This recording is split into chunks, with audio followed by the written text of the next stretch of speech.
Hi, I'm Mike Massimino, and this is an Intrepid Minute. Today we're going to be discussing a moment in history for the Space Shuttle Enterprise. On April 27, 2012, Enterprise took off from Dulles Airport outside of Washington, D.C., and headed towards New York City and the Intrepid Museum. Back in 1985, after its flying career as the test vehicle for the Space Shuttle program was over, Enterprise spent its retirement at the Smithsonian hangar at Dulles, and later on display at the National Air and Space Museum's Stephen F. Udvar Hazy Center in Chantilly, Virginia. Following NASA's announcement that Space Shuttle Discovery would be added to the National Air and Space Museum's collection, Enterprise was in need of a new home, and NASA went on to transfer Enterprise to the Intrepid Sea, Air and Space Museum here in New York City. While en route to JFK Airport, Enterprise would make flyby appearances over the Hudson River, the Statue of Liberty, the George Washington and Verrazano Narrows bridges, as well as several other landmarks in the city. After a day-long sea journey aboard a barge, Enterprise was hoisted onto Intrepid in June of 2012, where it has been ever since, giving our guests a glimpse of space exploration history. Preparations are underway for the transport of Space Shuttle Enterprise to New York City from Virginia. Working at the Smithsonian National Air and Space Museum's Udvar Hazy Center outside Washington, NASA and United Space Alliance technicians installed a tail cone on the retired spacecraft. The tail cone will reduce aerodynamic drag and turbulence when Enterprise is ferried to New York's Kennedy Airport this spring by NASA 905, the agency's remaining shuttle carrier aircraft. Enterprise will eventually reside at the city's Intrepid Sea, Air, and Space Museum. Good morning. Live from the Smithsonian National Air and Space Museum Stephen F. Udvar Hazy Center. We're live on NASA television awaiting the back out of Space Shuttle Enterprise, the very first ever space shuttle, which has been maintained as part of the National Collection. As we prepared for that, we are watching video that has been taken by NASA television over the last several days as we prepared to bring Space Shuttle Discovery to the National Air and Space Museum.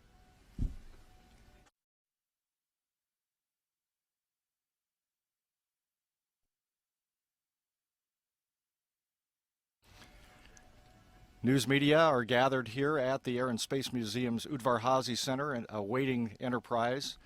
Enterprise will be backed out and moved on to a cement pathway behind a stage where it will join its fellow orbiter Space Shuttle Discovery for a ceremony that will begin here at 11 a.m. Eastern Time, live on NASA television, at which time NASA will turn over Discovery to the National Air and Space Museum.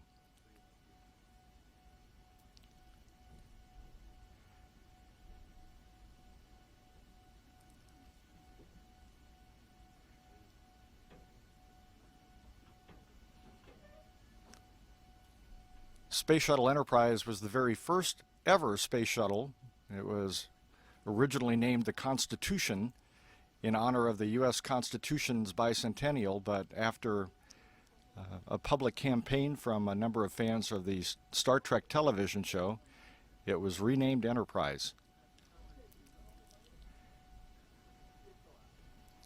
Even though Enterprise never flew in space, it was an important part of the history of NASA and the Space Shuttle program.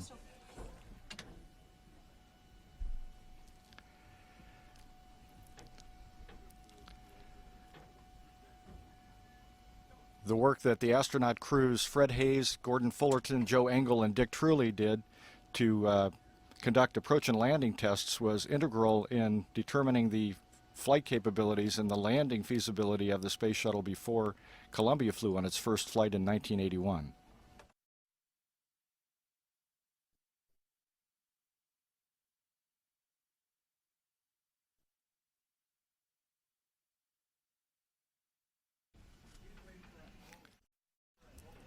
In preparation for the delivery of Space Shuttle Discovery to the National Air and Space Museum's Udvar Hazy Center, NASA's shuttle aircraft, designated NASA 905, was flown from the West Coast to the East Coast. It was based at the Dryden Flight Research Facility.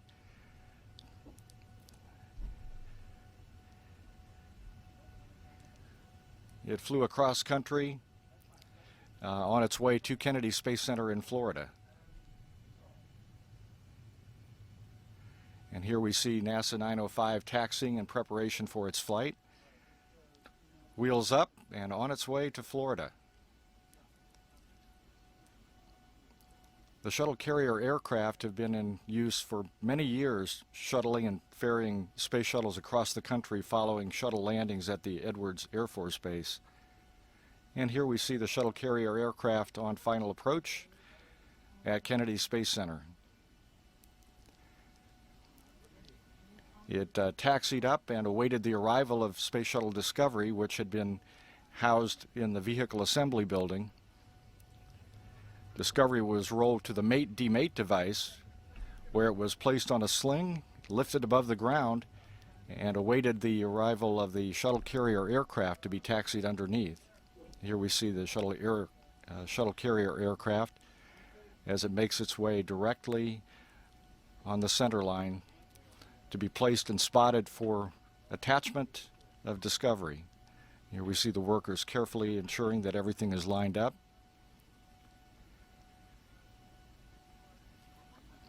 Discovery was attached at the same points that the external tank attached when she flew in space.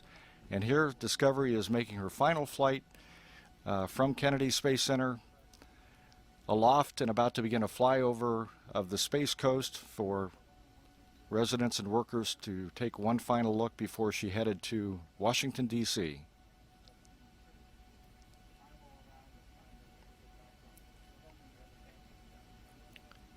The aircraft flew at about 15,000 feet en route to the Washington, D.C. area. Here it's making a low flyover of the beach near Cocoa Beach. And you can see residents on the beach taking pictures. One last look. Discovery arrived in the nation's capital on Tuesday and made a spectacular fly around the National Mall and other historic monuments, the National Harbor, the White House, the Washington Monument.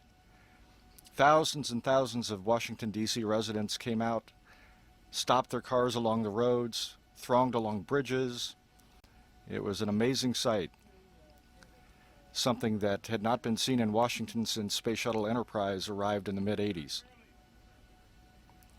Here's the nation's Capitol building.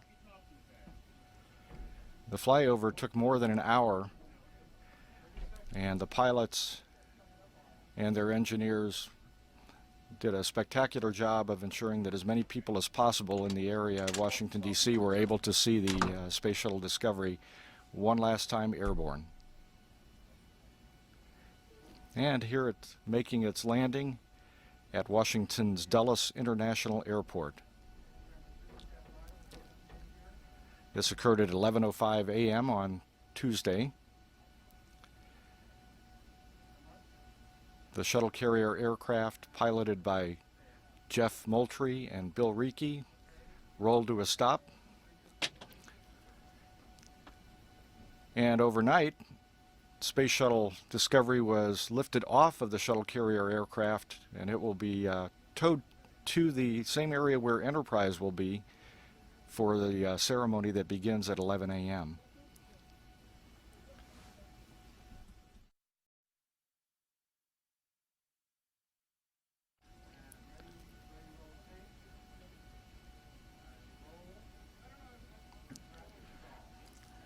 Enterprise was the very first space shuttle built.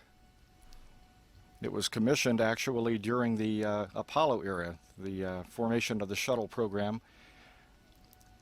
It was constructed, and here we see cast members of the Star Trek television series as Constitution was renamed Enterprise.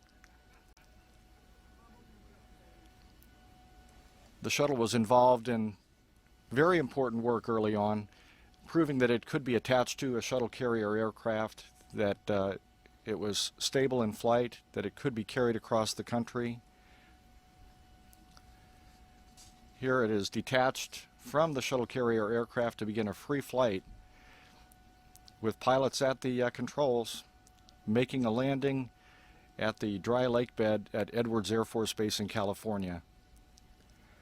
Once again proving the capability of the shuttle to land as a glider, a massive vehicle that could fly into space and land as a glider.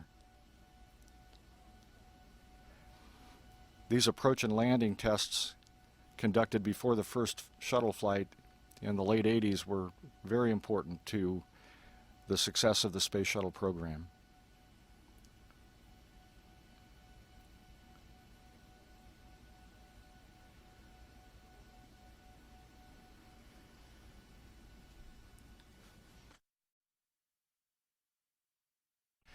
Once the important work of Enterprise was done,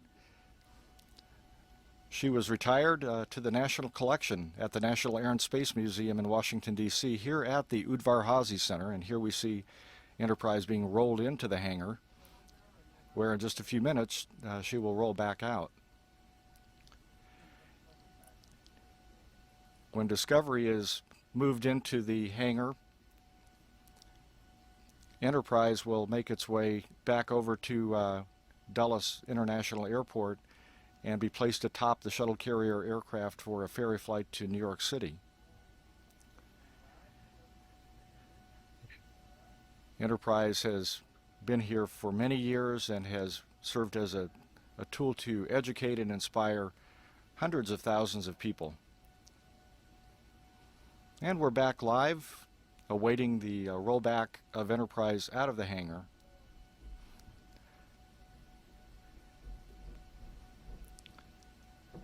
Once again, Enterprise will greet her sister ship Discovery for a ceremony that will be carried live on NASA television this morning at 11 a.m.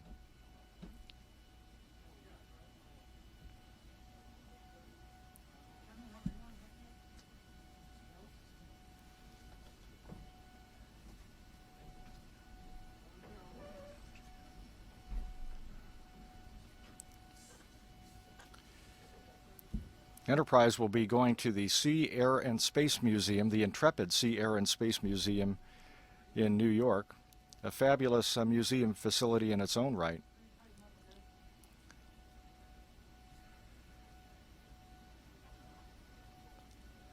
Initially, the shuttle will be ferried to New York City to John F. Kennedy International Airport and will remain there while an elaborate set of cranes that were used to offload Shuttle Discovery from the shuttle carrier aircraft overnight will be disassembled and carried to New York and reassembled on the airport tarmac there for the offload of Enterprise. And here we see first movement as the tail cone of Shuttle Enterprise is moving out of the hangar at the Udvar-Hazy Center.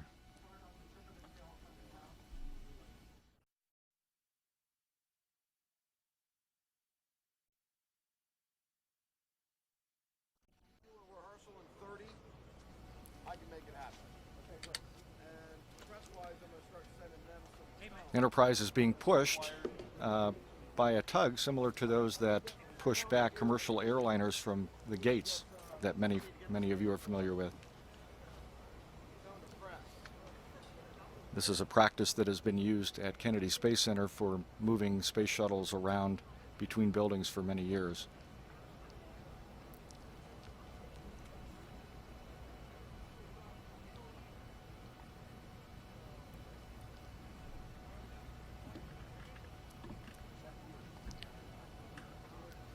Workers from NASA and United Space Alliance have been here in the Washington, D.C. over the last year helping to prepare Enterprise for this ferry flight to New York,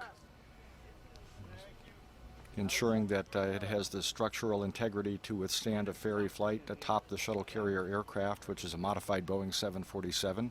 She checked out fine and has been certified for the flight.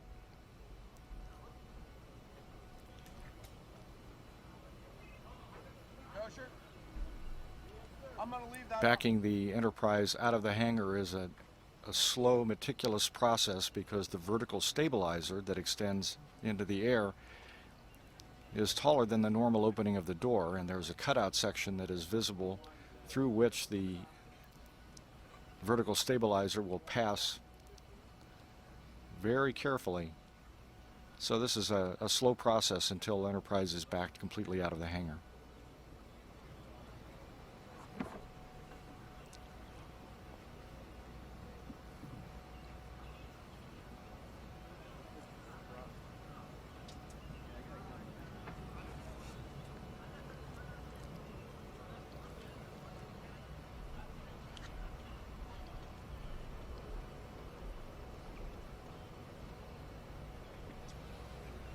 While Enterprise never flew in space,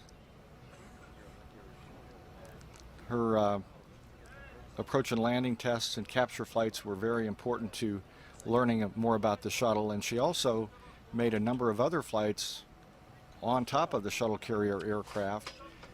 During May and June of 1983, Enterprise was ferried to the Paris, France air show, as well as to Germany, Italy, England, and Canada, and then was returned to the Dryden Flight Research Facility.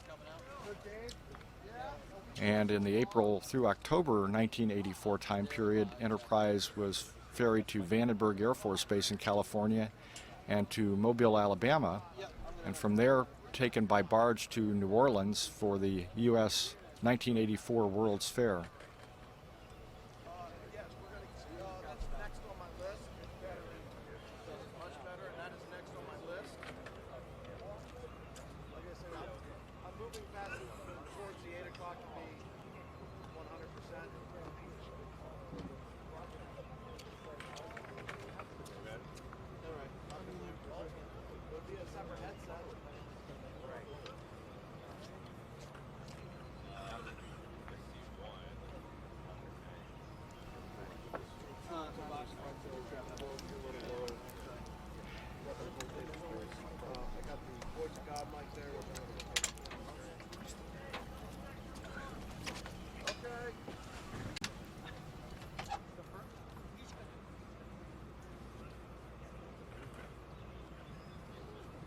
No, nothing.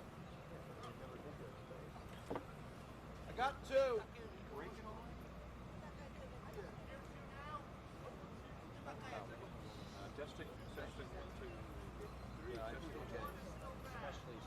Yeah.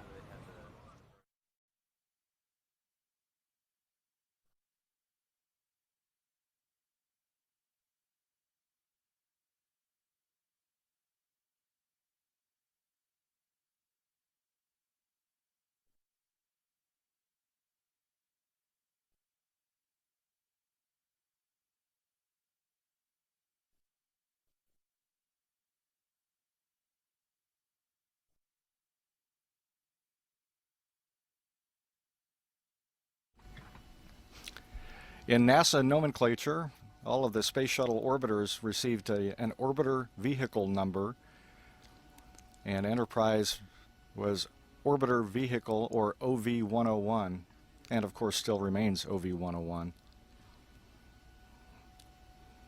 And as all of the shuttles were constructed and built and turned over to NASA, they also came with a title, similar to a car title, but slightly more expensive. Space Shuttle Discovery, which also is here on the ground in the Washington, D.C. area, is OV-103.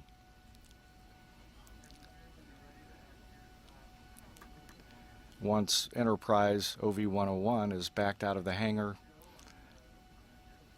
and towed to place behind a stage where a ceremony will be conducted later this morning, Discovery will make the same journey from the opposite direction, and the two shuttles, OV-101 Enterprise and OV-103 Discovery, will be joined nose to nose as a backdrop to this magnificent celebration that will occur in the nation's capital as NASA turns over Space Shuttle Discovery to the Smithsonian National Air and Space Museum Stephen F. Udvar-Hazy Center.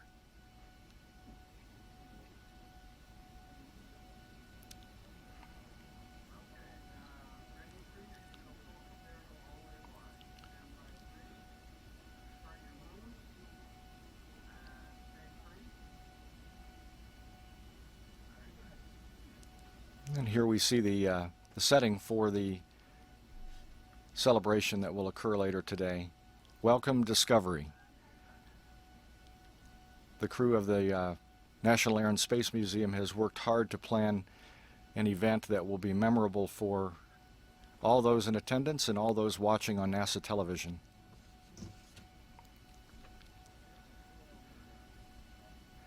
And while the Space Shuttle orbiters no longer will be flying, they will continue their mission to inspire and educate as thousands and thousands of people from around the world have an opportunity to learn from what they have accomplished in museums across the country. Here in Washington, D.C. at the National Air and Space Museum, in New York City at the Intrepid Sea, Air and Space Museum, in California at the California Science Center, where Space Shuttle Endeavour will go later this year, and at the Kennedy Space Center Visitor Complex, where Space Shuttle Atlantis will be on display.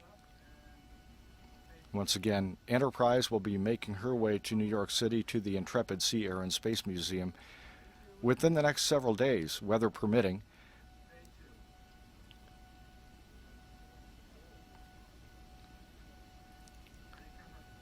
And we see the vertical stabilizer lofting up in the air and clearing its way past the vertical slit in the opening above the main entryway to the space hangar.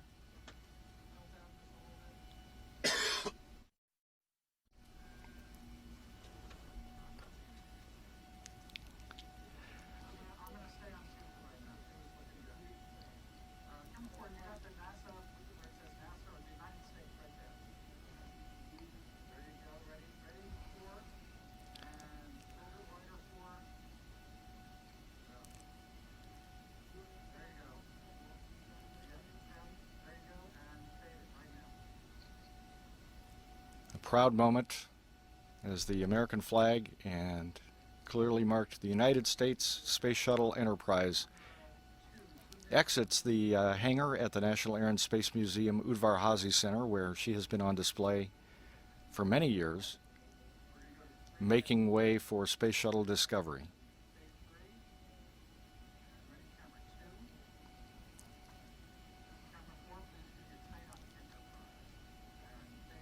Majestic sight, a Space Shuttle orbiter. The main landing gear are rolling back.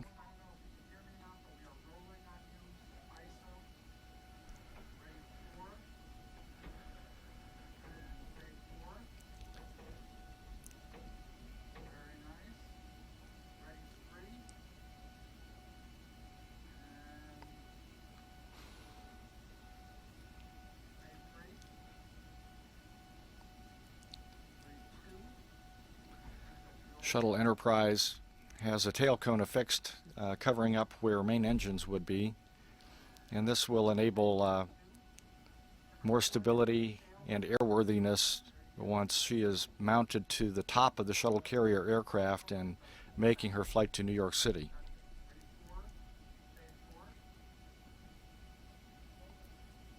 There we see the tail cone. It's a massive structure in many pieces that takes some time to assemble. A very experienced workforce from the Kennedy Space Center in Florida has been here, consisting of NASA and contractor workers, to prepare Enterprise for today and for the next several days as she is lifted by crane to the top of the shuttle carrier aircraft and prepared for the flight to the John F. Kennedy Airport in New York City.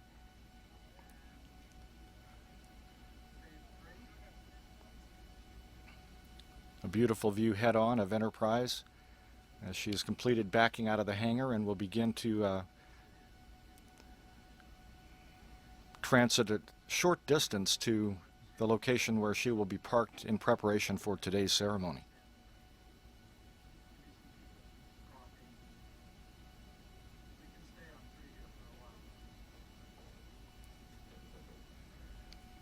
Once again, this massive aircraft that weighs in the vicinity of 160 to 175,000 pounds is able to be moved with a tug, a commercial tug that would be the same you would find at any airport across America.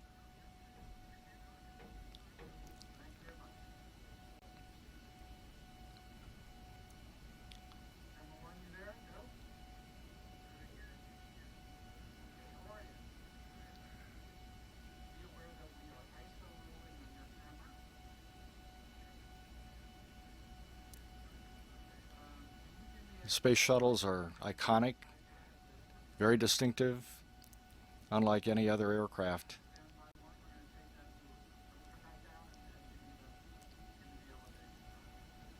And they all have stories to tell, and those stories will be told in the museums where they will be located following their retirement. The space shuttles collectively, over 30 years in the program, deployed communication satellites, the Hubble Space Telescope, repaired satellites, constructed the International Space Station, docked to the Russian Mir station, were the location for scientific test beds,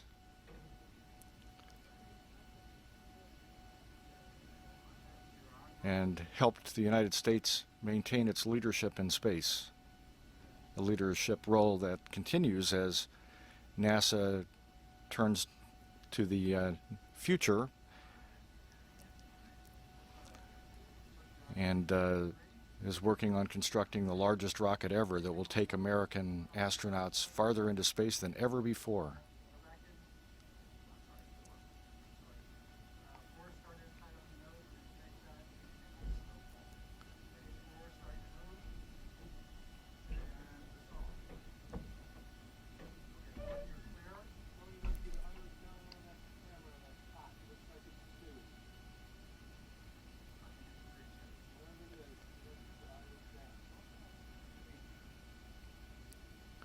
Space Shuttle Enterprise, Orbiter Vehicle 101, making a slow roll to her location here behind the stage at the Udvar-Hazy Center.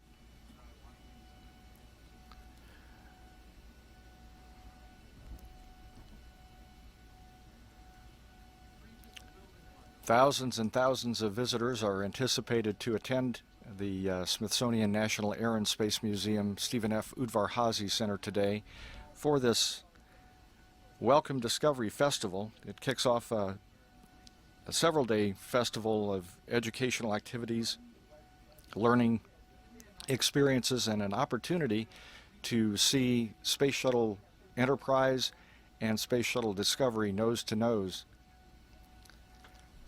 And NASA Television will be carrying all the key activities today.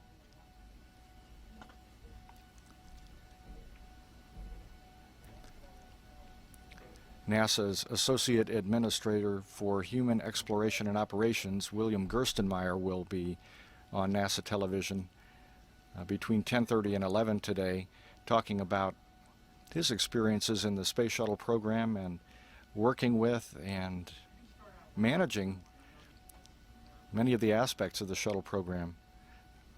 I'm talking about the people with whom he's worked, the amazing workforce that constructed, maintained, and prepared each shuttle for flight, the teams that operated mission control in Houston, the teams that trained the astronauts, and the astronauts themselves.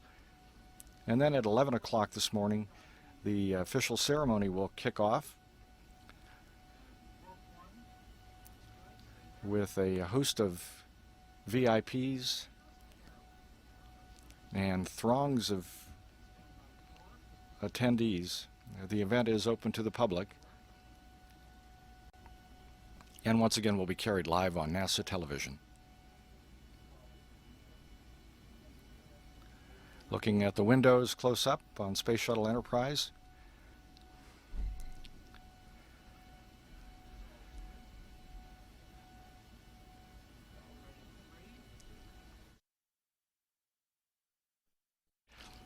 Here's a team of United Space Alliance workers who have been here in the Washington, D.C. area helping to prepare Enterprise and to prepare Discovery.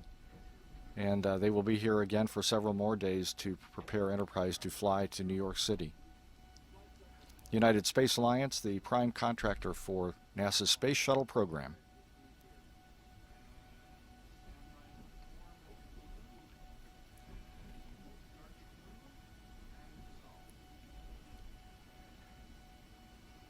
This is the vertical stabilizer.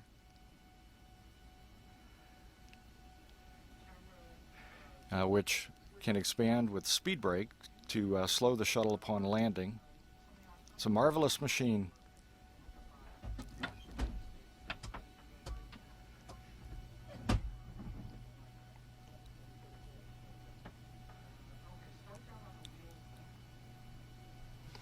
The Space Shuttle is the first ever reusable spacecraft, and when it was in flight prior to its retirement last year, virtually all elements were reusable except for the external tank, the large orange structure that contained the liquid propellant that fed the shuttle's main engines. Both the shuttle orbiter itself and the solid rocket boosters, the twin boosters attached to the sides of the external tank, were recovered and reused for every flight. There were 135 Space Shuttle missions.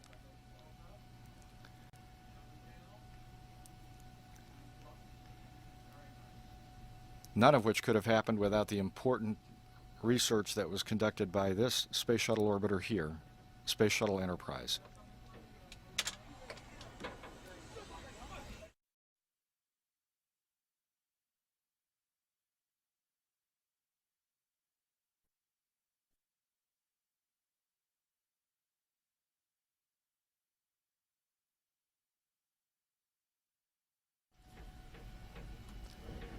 Here comes Enterprise passing the Welcome Discovery sign,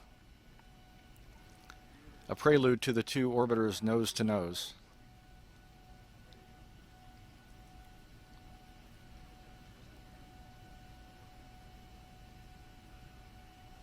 There have only been very few occasions when space shuttles have rolled at the same time and been so near each other as they will be today, and never before in the nation's capital.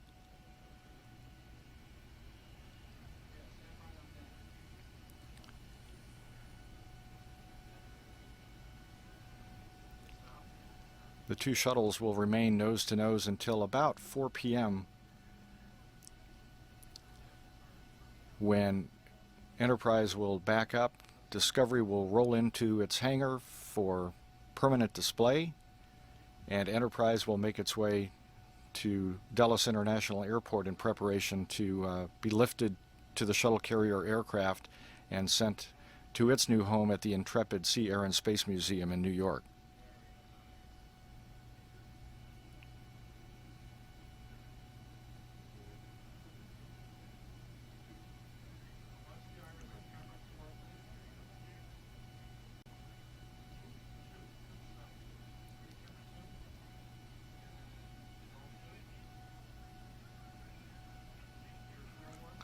A slow, safe roll to ensure that everything goes well as the workers from NASA, the National Air and Space Museum, and United Space Alliance roll Space Shuttle Enterprise into place for today's ceremony.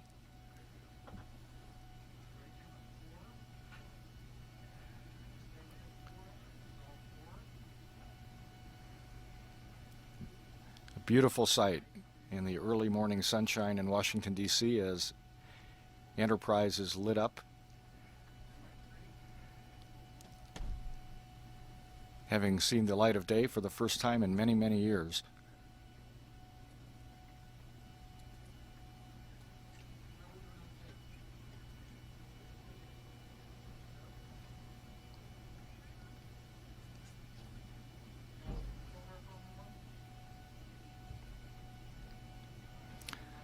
Weather permitting, Enterprise will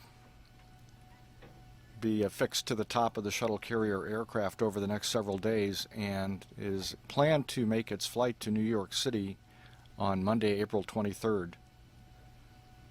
Weather forecasters in the Washington area are not predicting pristine weather, however, over the next few days, so those operations will be scheduled to avoid any inclement weather or unsafe weather,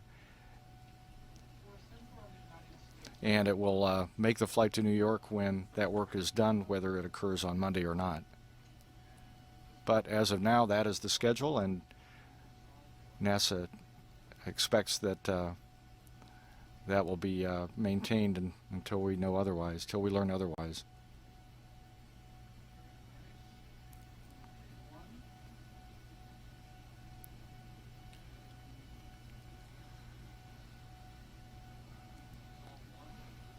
Enterprise, again, was the very first space shuttle, followed by Columbia, Challenger, Discovery, Atlantis, and Endeavour.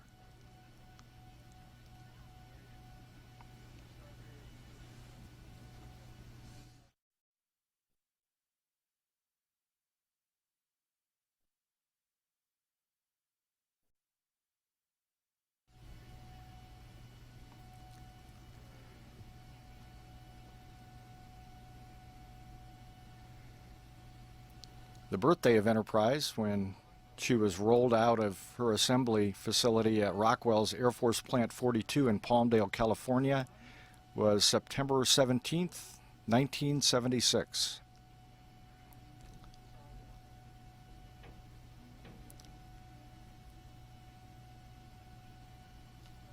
The 9-month-long approach and landing test program was conducted from February through November 1977 at the Dryden Flight Research Facility, and it demonstrated that the orbiter could fly in the atmosphere and land like an airplane, except without power. It is a large glider.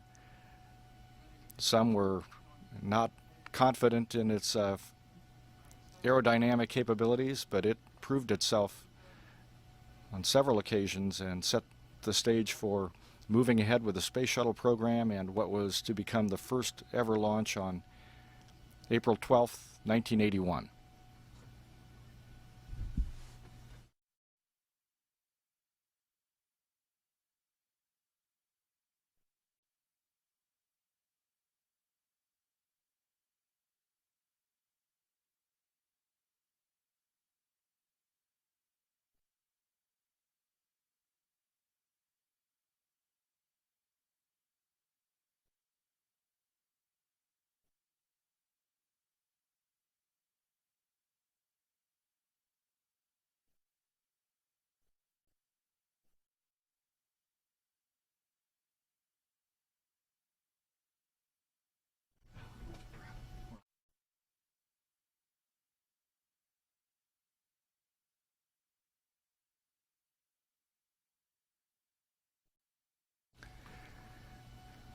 There are a number of NASA astronauts and former astronauts who will be here in attendance today, making their way around the space shuttles.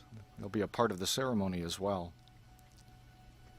One of the attendees will be one of the original pilots of Enterprise for the approach and landing tests, Joe Engel.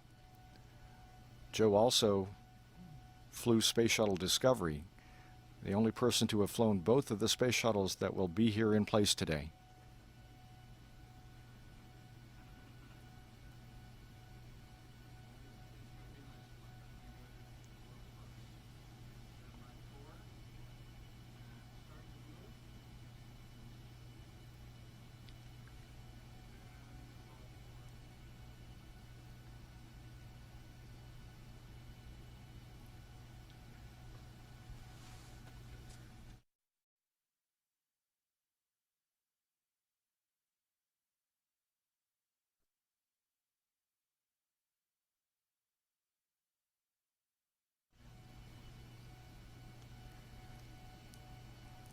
And Space Shuttle Enterprise is positioned for today's Welcome Discovery ceremony.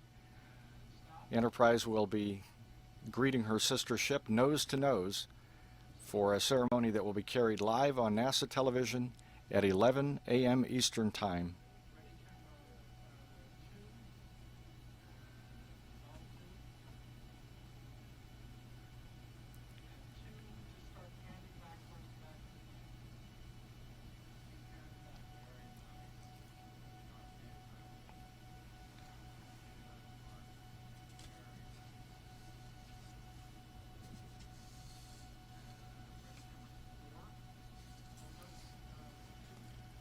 Along with Joe Engle, Dick Truly, Fred Hayes, and Gordon Fullerton all flew the 5 approach and landing test flights that helped demonstrate the ability of the space shuttle to descend and land safely on the runway like a glider.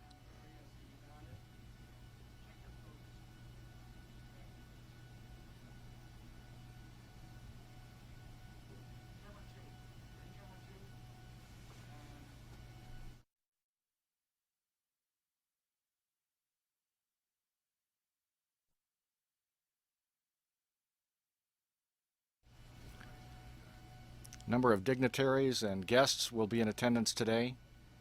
A number of people who have worked on the Space Shuttle program over the years.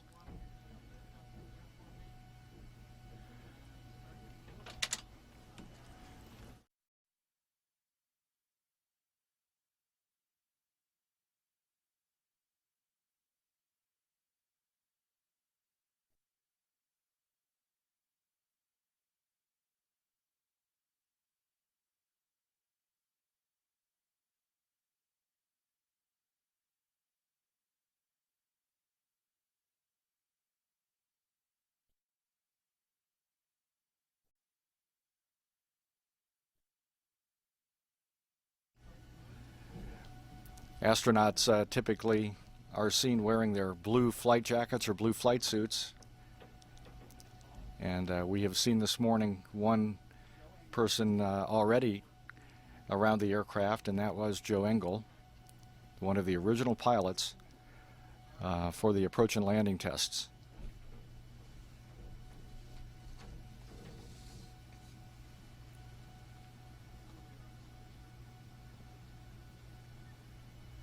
With Enterprise in place, the crowd is gathering. It's a majestic sight, especially to be that close to a space shuttle orbiter.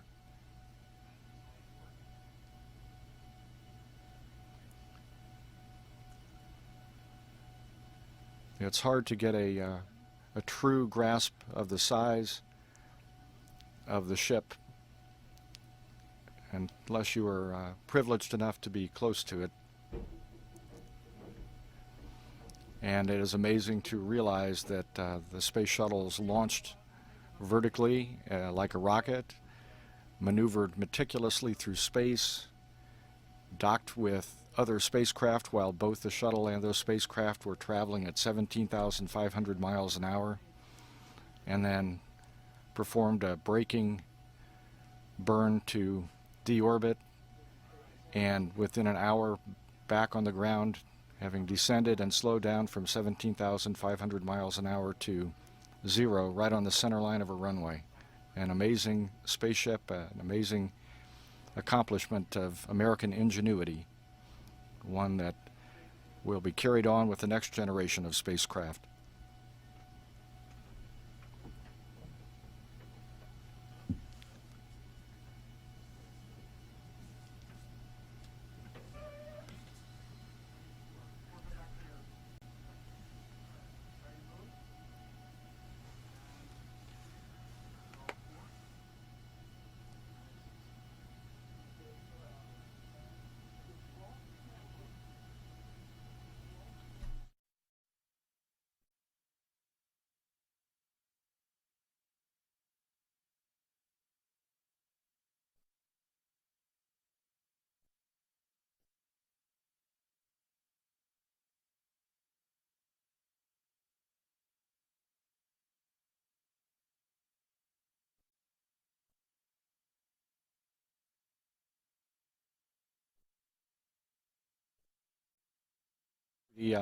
And here we see the setup for the program that will be carried live on NASA television later. Enterprise is in place. To the right of the screen, Discovery's nose will move in place. The stage is set. The transfer of Discovery to the National Air and Space Museum will occur later today. Once again, that ceremony will begin at 11 Eastern on NASA television.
So with Space Shuttle Enterprise, the very first space shuttle ever built and the first to fly in the atmosphere, in place for our ceremony today, and with Space Shuttle Discovery having been removed from the shuttle carrier aircraft and put on its landing gear for the final time at 4:30 a.m. today, Discovery will be rolled into place, nose to nose with Enterprise, and NASA television will be back with live coverage of today's Welcome Discovery ceremony, live from the Smithsonian National Air and Space Museum Stephen F. Udvar-Hazy Center at 11 a.m. Eastern Time.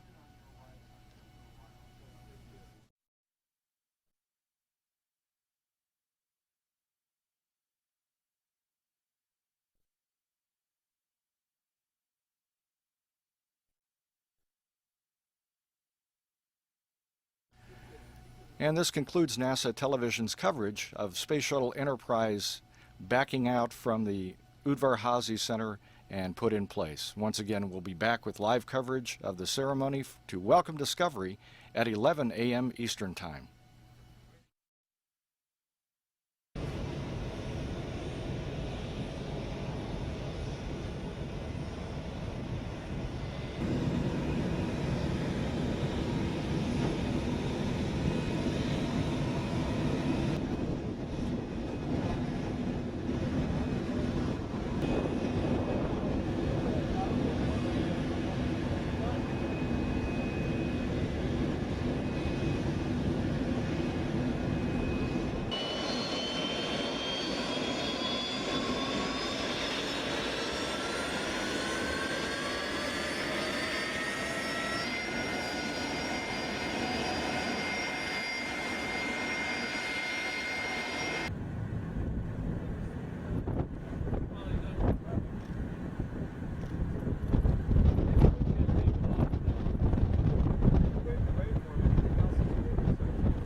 Okay, you are looking live at a Boeing 747 with the Space Shuttle Enterprise on its back. It's making its way to New York City. It will land in just about an hour at JFK, but of course before it lands there, it will of course make its way around the city, past some landmarks in New York City like Central Park and the Statue of Liberty, and what a beautiful sight this is. Just a couple of minutes ago, it took off from Dulles Airport in Virginia. It was a magnificent takeoff.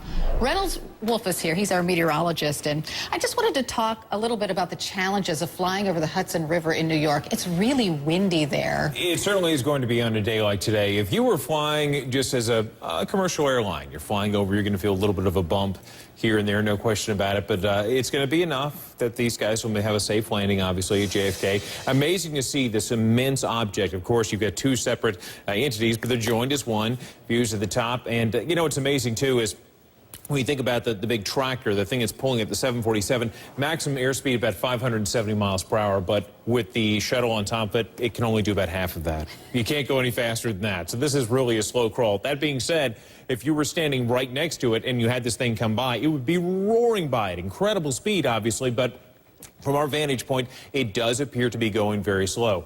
But it's just amazing. If Orville and Wilbur Wright were alive today and they were able to see something, this huge, immense object going through parts of the Northeast, they'd be just blown away, no question about it. But we'll be going through past some very amazing landmarks in parts of the Northeast. Statue of Liberty, up the Hudson River. You see, of course, some of the places going to be going by. JFK Airport is its destination for today, but the eventual spot, the eventual home, of course, will be at the Intrepid Sea, Air and Space Museum, and what a sight to behold. You've seen plenty of these launch from Cape Canaveral, haven't you, from Florida? Yes, I have.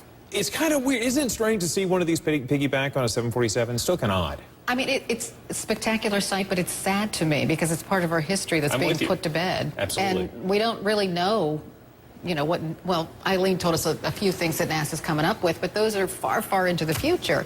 I mean, the private industry will take over space travel for the United States, and that's just kind of weird, at least for me to think about, because, you know, you think about that JFK speech and you know, all the presidents that really push space travel, and that is no more. So it's a spectacular sight and a sad sight. We're going to head out to New York City to check in with Jason Carroll. He is at JFK, where people are gathered to watch this thing land. So set the scene for us, Jason. Well, Carol, we're excited here in New York.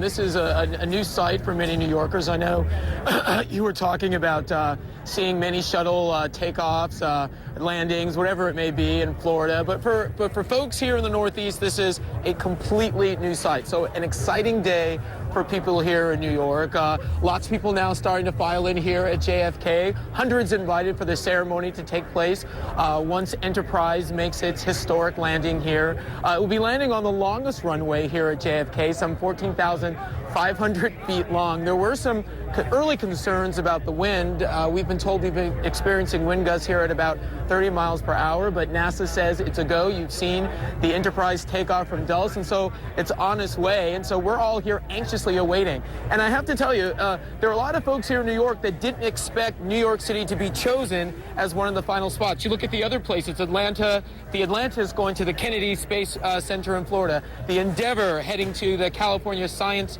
Center in Los Angeles. You've got Discovery going to the Smithsonian in Virginia, and of course the Enterprise here. I know a lot of folks in Houston were somewhat disappointed that they did not get a shuttle.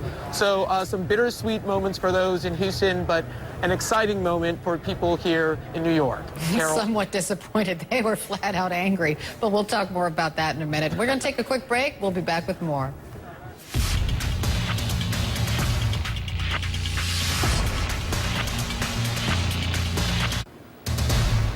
Space Shuttle Endeavour, Space Shuttle Enterprise, rather, on top of a Boeing 747. It took off, just about 20 minutes ago from Dulles International Airport in Virginia. It's on its way to New York City. What a beautiful takeoff it was. It looks kind of lumbering from this shot, but we assure you it was going faster than it looks. It will make its way to JFK Airport, we believe in just about, it should land at 11 o'clock Eastern time, but you never know. Let's head out to Miami and John Zarrella, and kind of bittersweet today watching this thing. Yeah, you know, it again, another mark that the end of an era is here, and as Jason was mentioning, you're going to have Atlantis retired to the Kennedy Space Center, and you're going to have Endeavour out at the California Science Center. But you asked, and now I do have in front of me the names of the crew that's flying the shuttle. Again, I mentioned it's pretty much the same crew that brought Discovery up to Dulles. You have Bill Reich, who is commanding today. Jeff Moulty is the pilot today. Henry Taylor and Larry LaRose are the flight engineers, and Bob Zimmerman is the weather pilot. He's probably got a pretty big job today, and he's new on this flight, given the conditions we're seeing up there, you know, in New York with the wind and everything blowing there and the white caps on the Hudson River. So his job is probably a little bigger than it was for the weather officer who flew Discovery up to Dulles when it was such a spectacular day up there. Carol? All right, John, I'm going to interrupt you because we have Lori Garby on the phone. She is the #2 at NASA, and we want to get her. I'm sorry? Oh, she's live. We're glad we put you in front of a camera. That's a nice surprise for me, Lori. Thank you for being with us this morning. Good morning. It's great to be here. So these flyovers of these shuttles over major cities, like the one over Washington, D.C., it was just spectacular. I'm sure the flyover of New York City will be spectacular as well. What do you want people to take away from those? Well, it is very exciting to share the excitement of the space program with the American people. We truly believe that the 30-year shuttle history has helped develop a program that's going to take us farther into space. It built the International Space Station, and we want to share that excitement with the public. How much planning has gone into this? We're not ready to...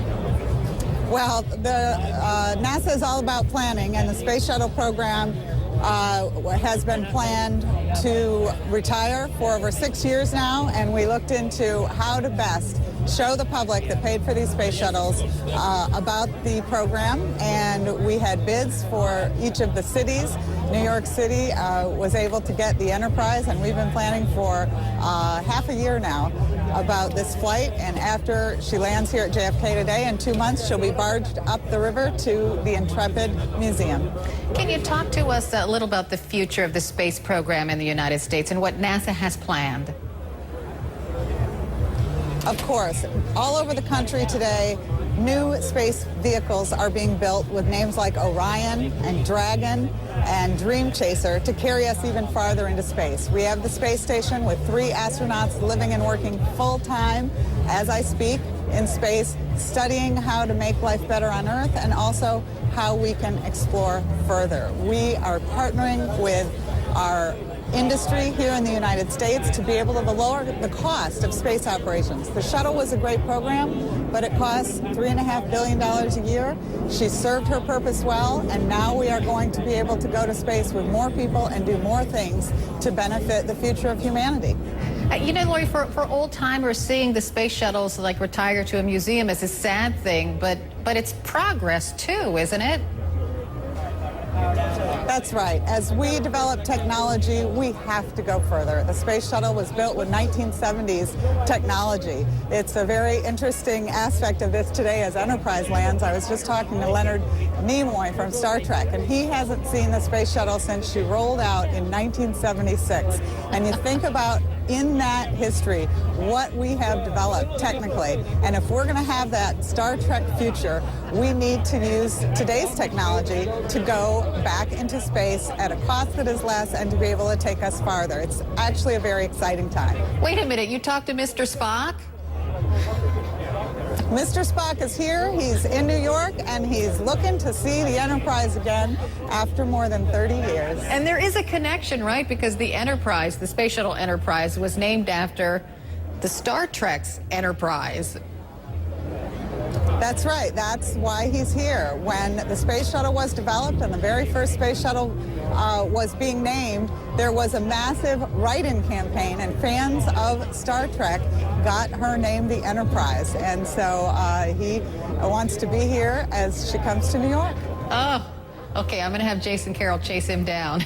That would be cool. Not that we don't like talking to you, Lori. I didn't mean it that way. Absolutely. He'll be on the stage. No, of course, that's why I brought it up. He'll be on the stage with me later, but I know he is a surprise guest. Lori Garver, number 2 at NASA, thank you so much for joining us this morning. And we can't wait till we can see the space shuttle again. We don't have cameras quite at the place it's flying now, but we will soon. Thanks so much for joining us. We're going to take a quick break. We'll be back with more after this.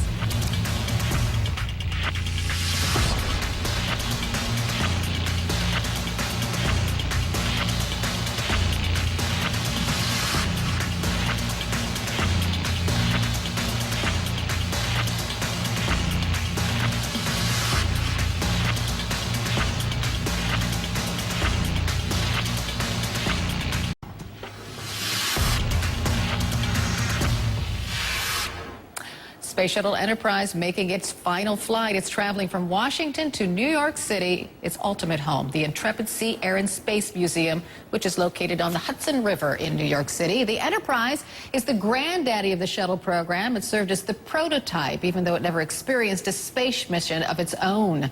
In case you missed it, here's the shuttle's departure from Dulles in Washington, outside of Washington, I should just say. That happened just about, 30 minutes ago. The takeoff was a little behind schedule, but we have no reason to believe the delay will affect the Enterprise's plans. NASA says it will do low flyovers over the Statue of Liberty and other New York City landmarks. We are following the Enterprise, as I said, every step of the way. Reynolds Wolf is here with me. You are tracking the flight. Jason Carroll is live in New York City. John Zarrella, he's our space correspondent. He's live in Miami. Let's head out to John F. Kennedy Airport first. That's where the Enterprise will finally land. Jason Carroll is there. Set the scene for us. Well, there's a lot of excited people who are starting to arrive here at JFK. Hundreds of invited guests, school children coming in from New Jersey, Connecticut, and of course right here in New York will be on hand, as well as invited guests from NASA and the Intrepid Sea and Air and Space Museum going to be here as well. And in fact, I've got one with me here right now. This is Susan Marinoff. Susan, so a lot of anticipation and excitement about the Enterprise finally making its way to New York. This has got to be a great day for you. It's an absolutely wonderful day, and I think that the build-up has just been great. Even with it being here, or supposed to have been here on Monday and Wednesday, it just made it that much more exciting that wheels are up and it's happening today. And there were some concerns about whether or not the Enterprise would arrive today. It's windy out here today, 30-mile-per-hour gusts, but everything is a go. Everything is a go. The flight crew is completely confident. We had 2 weather checks this morning. We've had weather checks every day. Clear skies, little breezy. We'll all deal with it because it's in the air. Now, an exciting day for New York City, not so exciting for the folks in Houston who are hoping to get their hands on a shuttle. Tell us how that all came about, that New York came to be one of the cities chosen to get a shuttle. You know, there were 29 originally who responded to an RFI, and that was 3 years ago. An RFI? I'm sorry, request for information. Thank you. 3 years ago, and then 2 years ago, we were asked to respond to a second one. Apparently, the field went down to about 21 institutions. But clearly, we all wanted this so badly, and there were certain parameters, and New York has just a fabulous population. We're so excited that we'll be able to take care of it, perpetuate its honor and its history. We are going to be able to really explore even greater depths now of our STEM programming, our science, technology, engineering, and math programming, and we are just so excited that it'll be coming to New York. You know, I was explaining to Carol that for folks here in the Northeast, it's so exciting to get an opportunity to see a shuttle. You know, folks in Florida are used to it, people in Houston are used to it, but here in the Northeast, just give us a sense of what it's like for those people here to get to see a shuttle so up close. Well, you are spot on. This is going to be the largest NASA artifact north of Baltimore in the entire Northeast region. So for kids to be able to come and see this, where they'd have to travel miles and miles to go somewhere else, I mean, it's right in their backyard. So it's so exciting for school trips, for other institutions that we'll be partnering with, for universities. So we are all just so excited that we now have this representation in the Northeast. And many questions about what the future of space travel will be. And for the past, 3 decades, the shuttle program has really defined what NASA is. And so I'm curious what you think. How do you think NASA will be defined in the future? You know, it's very hard for me to say, but this is the reason why it's been so important for these museums to want to display the shuttle. This is going to make people think, what are we going to do going forward? And what we can do next. And what we can do next. So is it privatization? Is it going to be public again? We have to figure that out. But we know as a country we're going to figure that out. Who knows, maybe someday the next space artifact you'll get will be something from a private company going into lower orbit. Maybe. You never know. You never know. But an exciting day for us today. Thank you very much, Susan. Thanks very much for being with us. So Carol, as you saw, the flight took off at about, 9:24 a.m. The flight expected to take about anywhere between 30 and maybe 40 minutes. It'll do a low flyover over some exciting parts of the city, the Hudson River, downtown near Battery Park. So a lot of people, even though they weren't invited here to be with people like Susan and myself and the hundreds of others who will be out here, just average New Yorkers will get an opportunity if they go out their doors, go out to the Hudson River or go downtown. They'll get an opportunity to see something historic, a space shuttle flying in its own way over the city. Carol? I know that'll be so fantastic. We keep showing shots of the Verrazano Bridge, and there's a reason for that. Reynolds Wolf is here with me now. He's tracking the flight of the Space Shuttle Enterprise, and we believe it's somewhere over South Jersey, and soon it will appear right in this area, along the Hudson with the Verrazano Bridge in all its glory. Yes, and it's going to be picture perfect. You know, the weather is going to cooperate. For people on the ground, sure, it's breezy. We've had some winds, as Jason mentioned, around 30 miles per hour or so, some fair weather cumulus.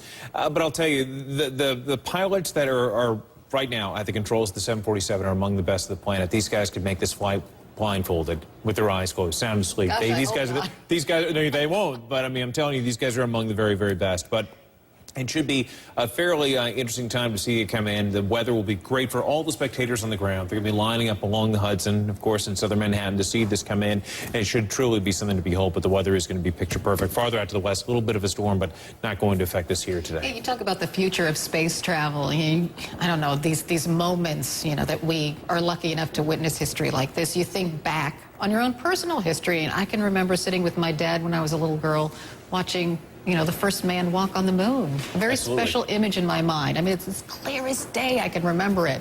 And I'm sure many Americans are feeling, wow, we hope we can have those memories one day again. Absolutely. Let's head to Miami now and check in with John Zarrella. You've been covering the space program like, what, forever? Yeah, well, not quite since man first landed on the moon. Not you were that a little boy too then. I was a little boy too, and I remember it the same way you do. I remember I had a little reel-to-reel recorder, and I was recording the audio of Walter Cronkite's narration of the moon landing. So see, but you were just talking with Jason Carroll and about that whole controversy, and you're right when you said, yeah, they were downright angry in Houston because Houston thought they should get a shuttle. They thought it would be Enterprise because besides Florida, there's no other place synonymous with spaceflight as Houston, Texas. NASA's decision-making process was, look, we want the shuttles in places where they will get the maximum exposure.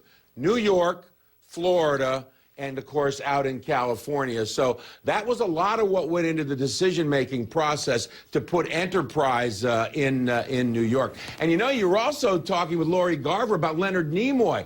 And there is this terrific still photo that we found of the crew, the Star Trek cast, standing there all in front of the shuttle Enterprise as it rolled out from Palmdale, California, where it was built at the Skunk Works factory that they call it there. I think we have that photo. So there it is. Yeah, that's the crew. Of course, you know who's not in that picture? Who's not in that picture? Is Captain Kirk in there? I'm looking. Captain, he's not there. He must have been out looking for hotel deals that day. I don't know, but he's not. He was working for Hotwire.com. He couldn't make it. Exactly. And if you do get Nimoy on today with you, ask him where was Kirk for this photo, but because everybody else is there, and that's just a spectacular photo there of Enterprise with the crew with the cast. Hey, John, I did want to ask you this because Lori Garver did bring up this. There's a reason that Leonard Nimoy is there, Mr. Spock. There's a reason he's there talking to the crowds in New York City. There's a reason that the space shuttle, is doing these flyovers of major cities in the United States. This is an orchestrated PR campaign by NASA, right? Yeah, there's no question about it. We talked about the fact that NASA right now is in this downturn. They're in between programs. And they went through this after Apollo. Before Shuttle, there was a down period as well. But in this case, perhaps it's a little bit scarier times. Budgets are tighter. NASA wants to make sure it keeps its funding. A week from Monday, in your show at 9:22 a.m., SpaceX is going to attempt the launch launch and rendezvous with the International Space Station, the future of low Earth orbit, commercial companies. It's a huge, huge undertaking, the first time ever, if it's accomplished, that a commercial company will have done anything remotely close to this. Rendezvous, berthing with the International Space Station, drop off supplies. That is the future. The future for NASA is, as Lori Garver put it, is deep space exploration, building a rocket that will take humans out to an asteroid and eventually on to Mars. Takes a lot of money. NASA did not have enough money to continue flying Space Shuttle and to build this next generation rocket. Thus the approach: turn low Earth orbit over to commercial companies, let NASA concentrate on what it does best, and that is building a next-generation spacecraft. So this, clearly orchestrated PR. Truth be told, John, if NASA had been more nimble in its future plans, NASA wouldn't be having this, downturn in its space program today. Yeah, I don't think there's any question about it. There's a lot, not just NASA. A lot of the blame falls, at the steps of Congress as well. Monies were not appropriated. Decisions were made back in the Bush administration to do away with the shuttle, to go to a new rocket design, and then that rocket design was actually the Constellation program was then scrubbed, by the Obama administration. So there's been all of these fits and starts and changes. Not all, and so there's plenty of blame, if you want to blame, to go around to where NASA is now. And as one astronaut put it to me not that long ago, he said, listen, we have got to have smoke and fire to inspire young people, to inspire America again, to get the funding, to do the things we need to do. And that may come in 2014 when NASA finally flies, they hope to, the Orion capsule out to about 5,000 miles and then re-enter it into the Earth's atmosphere. High-speed re-entry, like if you were coming back from an asteroid or from Mars. So, but they have to do that. Carol? We're going to talk more about this, but we have to take a break right now as we await the Space Shuttle Enterprise to come back into our camera's range as it flies over the Hudson River there. We'll be back in a minute.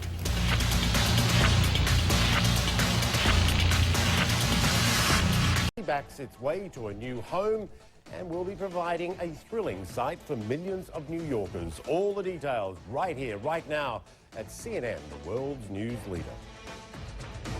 Morning, very shortly, the jet carrying the Space Shuttle Enterprise will be coming into view and will make several passes by some of New York's most famous landmarks. It is being flown on the back of a 747 to be put on display at the USS Intrepid. NASA calls it the world's greatest piggyback ride. We've got some pictures of it taking off. It is always extraordinary to watch how this happens.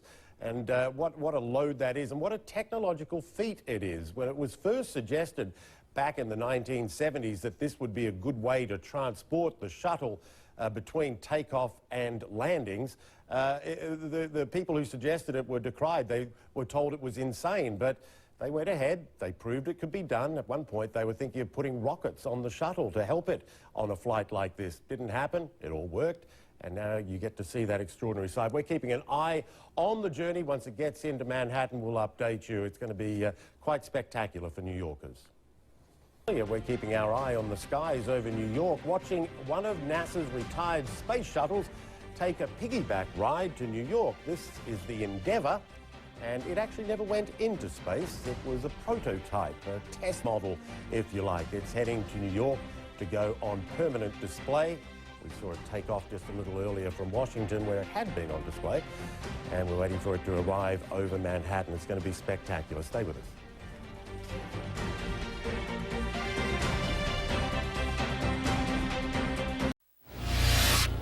10:30 Eastern Time. Welcome back. Checking our top stories now. The Space Shuttle Enterprise is a couple of minutes south of JFK. These are shots from earlier. When it hits New York City, it's going to fly by several landmarks there first, and you see it's riding on top that 747. The shuttle will eventually be moved into its new home at a museum there on the Hudson River.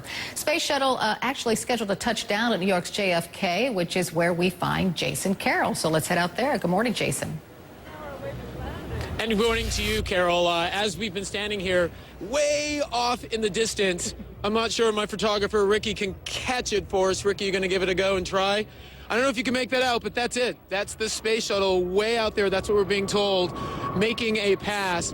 Of course, it'll get a lot closer between now and just a few minutes when it's expected to land here at JFK. Lots of excitement here, as you can imagine. Hundreds of invited guests standing by and waiting to see the shuttle land. Also, folks such as Leonard Nimoy, Spock from the Enterprise will be here. But also, we've got the real deal. We've got Major General Joe Engle. He was one of the first pilots of the Enterprise. This has got to be an incredibly exciting day for you, as we're now just minutes away from seeing the Enterprise land here right now. It really is, Jason. Thank you for letting me be here. Thank you for having me on the show with you today. Now, I know we were talking a little earlier. I know you are from Houston, and I know some folks there in Houston were disappointed their city was not chosen to have a shuttle, but as you were saying, there simply aren't enough shuttles to go around. That's very true. There are so many places that wanted to have a shuttle on display, wanted to have it part of their educational programs and their museums for children. Just a shame there weren't more of them to go around, but I think you all are very fortunate, and I know you'll do a wonderful job. As we're now once again just minutes away from seeing the shuttle landing, it'll get a lot closer to now in a few minutes. Tell us what it's like being up there and flying an aircraft like a space shuttle. It's a wonderful feeling. It's a very gratifying feeling for someone who's devoted their career to test flying, like myself and all of the other astronauts have done. To get a flight in a space shuttle, it's just the culmination of your entire professional career. We're going to try and get some more shots of that shuttle. Ricky, I know you're trying to do your best, but it's still a little bit far away as we try to get some shots of it. But what do you think is going through the pilots' minds right now who are on board? The pilots of the shuttle, of the carrier aircraft, you mean? Correct. Well, they're very busy in the cockpit right now. In fact, we talked with them down in Washington D.C. when they brought Discovery up from Cape Kennedy and loaded Enterprise up to come up here. And I know the pilots very well. I know the crew members, and they said they're just very, very busy in the cockpit. They had no idea how exciting it was for the people on the ground until they got on the ground and watched the news. And so much has been said about the future of space travel, because when you think about it, for the past 3 decades, NASA has really been defined by the shuttles, and now they're no more. They're all going into museums. So how do you think NASA will be defined in the future? By the programs that NASA is involved in now and will be involved in the future. The International Space Station is our big focus right now. Continuing the research and the development and the testing that's going on in the station is going to make it possible for us to make the long duration flights beyond low Earth orbit to Mars, to the other destinations that we will be going to. We're developing the capability on board the International Space Station right now. So hopefully the interest in space will still be there. And Carol, just a few minutes ago, before you came to us, we were standing here watching the little kids who were dressed up in the little blue NASA uniforms, and you said, Jason, you should be getting a shot of them. That's really going to be the future of travel. That was an inspirational moment as well, was it not? It really was. That is our future. The young boys and girls, young men and women who are beginning to get their interest, develop their interest, not just in aviation, not just in going into space, but in science and math. They're getting motivated right now, and that's so terribly important. Well, hopefully the motivation continues, the inspiration continues as well. Want to thank you once again for being with us. What a pleasure. Thank you so very much. Once again, Major General Joe Engle, one of the first original pilots of the Enterprise, as we're now just a few minutes away from seeing the Enterprise land here at JFK. Carol? Oh, it's such a beautiful sight, Jason. We could probably see this better than you because our cameras can get closer than your line of sight, so we're feeling really lucky right now. Enterprise, space pioneer, so is Eileen Collins, the first woman to command a space shuttle. She's on the phone with us right now. Eileen, I was just thinking about getting young people excited in the space program and excited about becoming an astronaut. You know, you remember John Glenn was such a hero. He was a star. We don't have those kinds of figures so much anymore. Well, I think that we will, again. You saw earlier today, or at least you talked about the power of a write-in campaign where the Constitution's name was changed to Enterprise because of the number of people that, the Trekkies and many others that wrote in. If we write our congressmen and congresswomen, if we write the president and the White House, don't write to NASA, because we already get tons of letters and we totally agree with you. But if you write to our elected leaders and say, this is important to the future of our country, to our leadership, to exploration, to keeping our country great, having a strong space program. So I would challenge the American citizens to write in and tell your lawmakers you want to have a strong space program. NASA's working on it, but it really helps to have the funding and the help of the American citizens behind us. Yeah, it's not the greatest economy right now, so I think many Americans probably understand why we're on stand down as far as the space program goes nowadays. But you do mention that, you know, we need to get young people more excited about a space program, and that means getting them more excited in math and science. And maybe if they could believe they could become an astronaut and explore space, maybe that would renew the interest in this country in the subjects of math and science. Yeah, you are exactly right, and that's exactly what it does. The space program, you know, I look at when I was in 4th grade, when I first decided I wanted to be an astronaut, I was reading about the Gemini astronauts, and I wanted to be one of them. And young people today, well, we do have a space station. We do have astronauts that go to our space station. Now they are being launched by the Russian Soyuz. Someday, we hope, we're saying now maybe 2016, 2017, we'll be launching our own astronauts again. But it's very, very important to have United States astronauts launching for our country, because our young people see this and they say, hey, I want to do that someday, and I know I need to be good in math, I need to be good in science, I need to study technical fields, because that way not only could I fly, but you could also work in mission control, be an engineer, you can help design these new spacecraft. So I agree with you 100%, and I think our teachers across the country are doing a pretty good job integrating space into the math and science curriculum, and they need to keep doing that. When you saw those little kids waiting at JFK, you know, they were dressed in their spacesuits and they're excitedly waiting the shuttle to come into view. What goes through your mind? Oh, I love it. You know, actually, they motivate me. When I see young people, and I still go out and talk at schools, I think it's important for astronauts to do that, because I get a lot out of that myself, and it energizes me, and it makes me want to go back out and talk up the program, the things that I've done. So I think it's really neat and good for the kids. We talked a little bit about this before, about how NASA has orchestrated all of this, these flyovers of major cities, past American landmarks. You know, it's sort of like this orchestrated public relations campaign.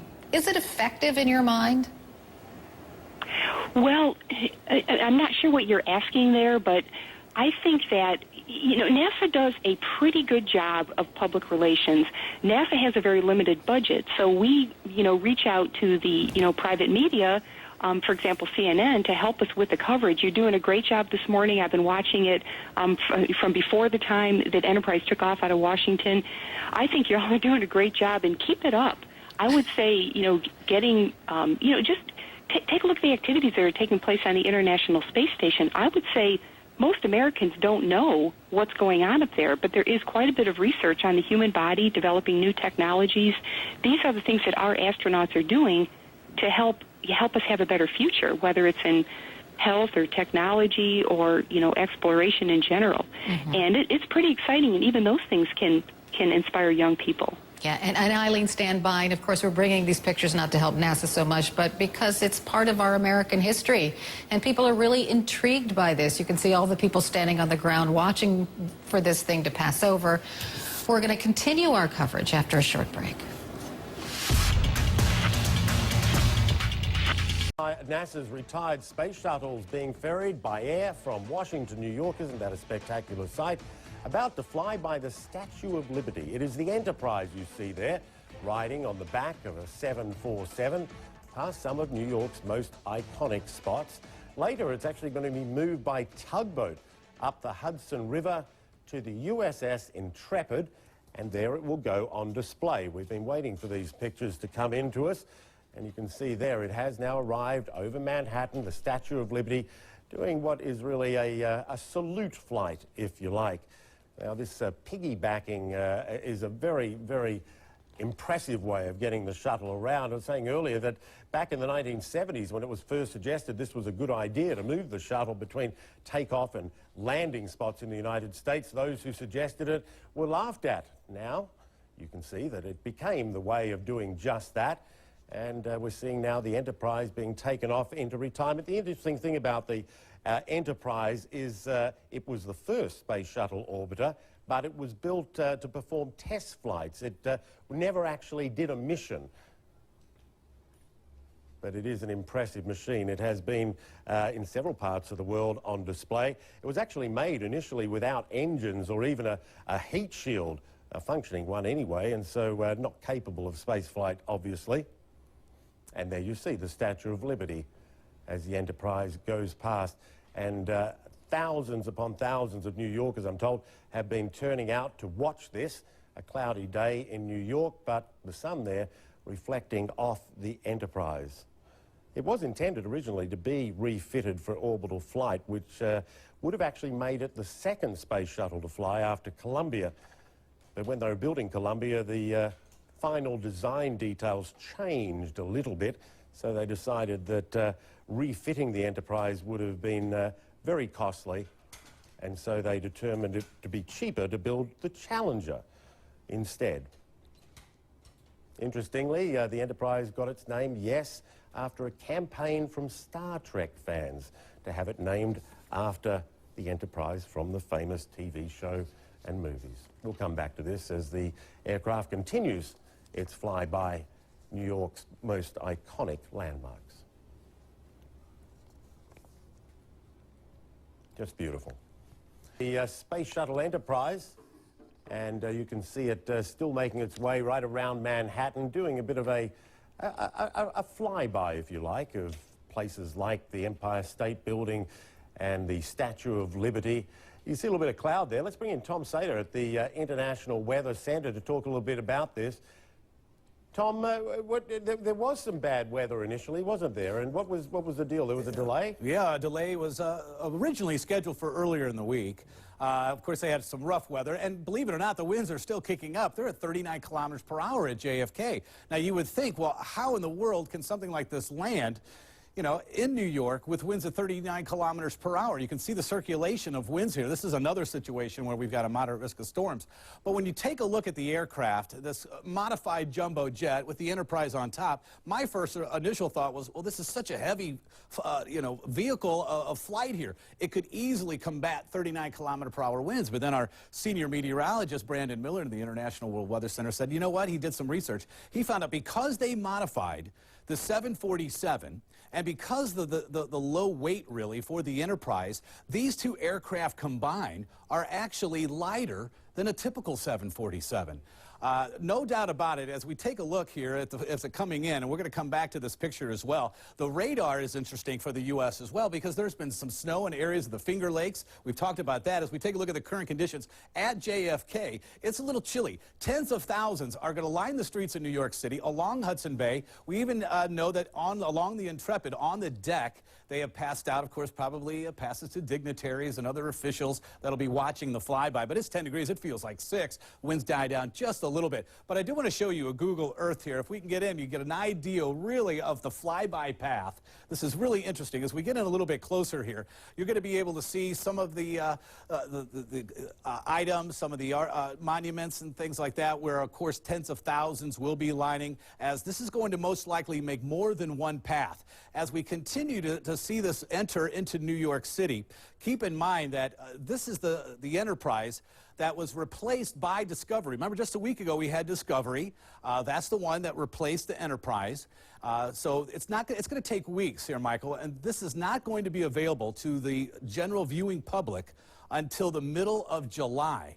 Once they land this aircraft, it'll stay on the tarmac at Kennedy for a number of weeks. They say it takes a while to unload it off the 747.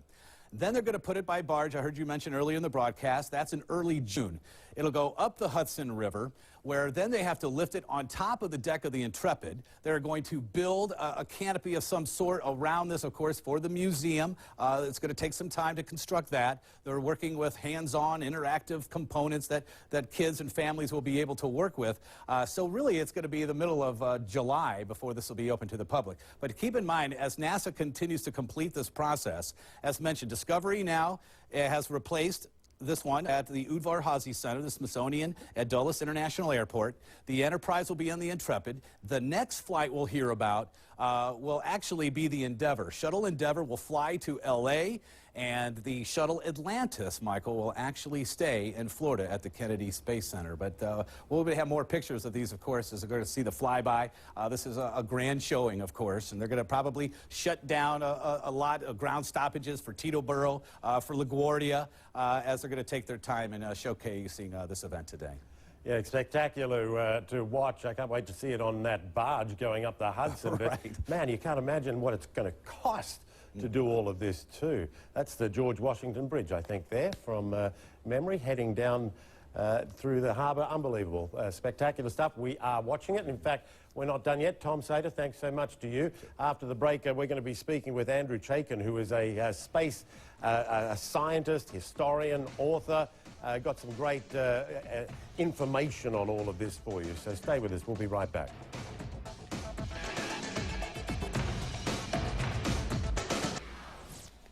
And there they are, those live pictures coming from New York, the Space Shuttle Enterprise being watched by thousands over Manhattan, riding on the back of that 747, passing by some of New York's most famous landmarks. We've seen it go past the Statue of Liberty, over the George Washington Bridge. It's going to end up, as Tom Sater was telling us before the break, on display at the USS Intrepid. Andrew Chaikin is a space scientist and historian, joins us now via Skype from Arlington, Vermont. And thanks for doing so. You know, one of the things when I watch this, I'm just so amazed at this whole piggyback thing. And we've seen it before, but it is extraordinary. And I think you were telling one of our people earlier that when it was first suggested, everyone laughed. Yeah, that's exactly right.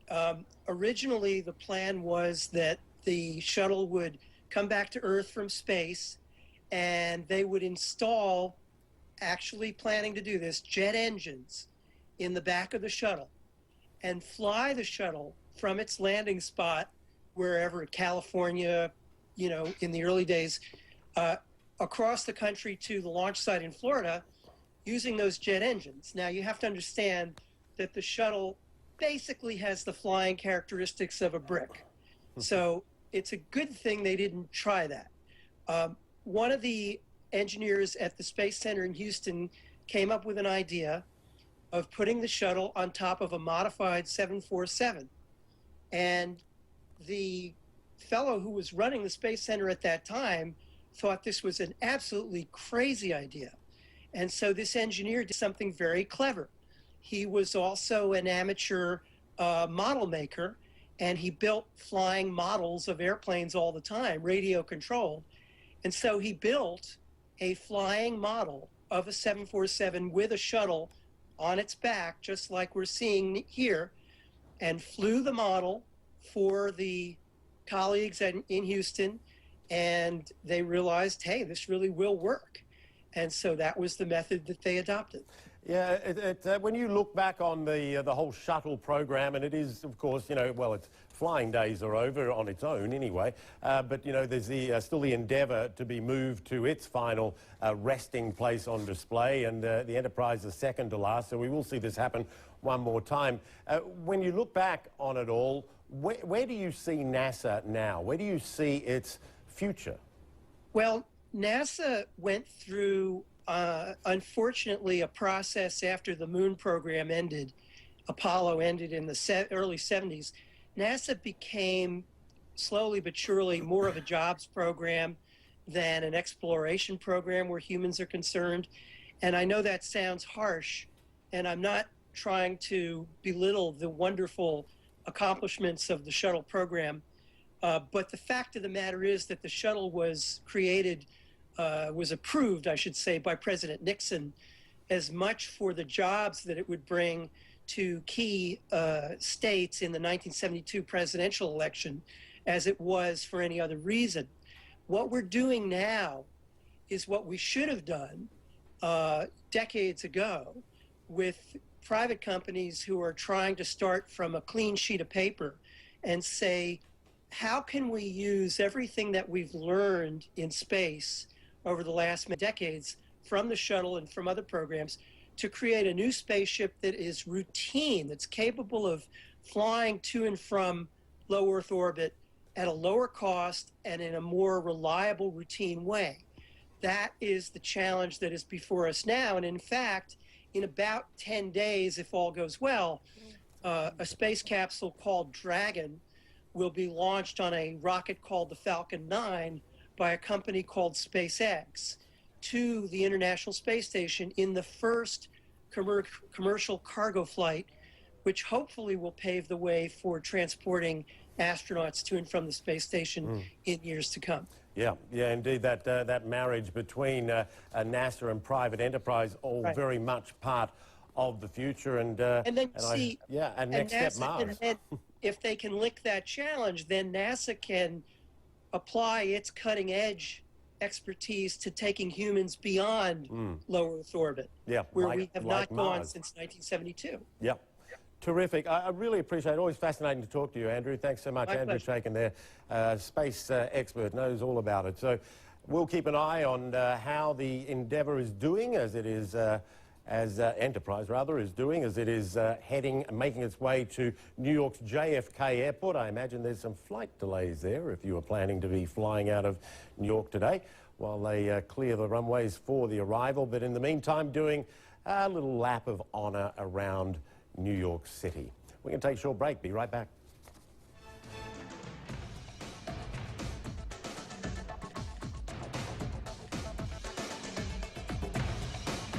As we see there, the Space Shuttle Enterprise, the first one ever built.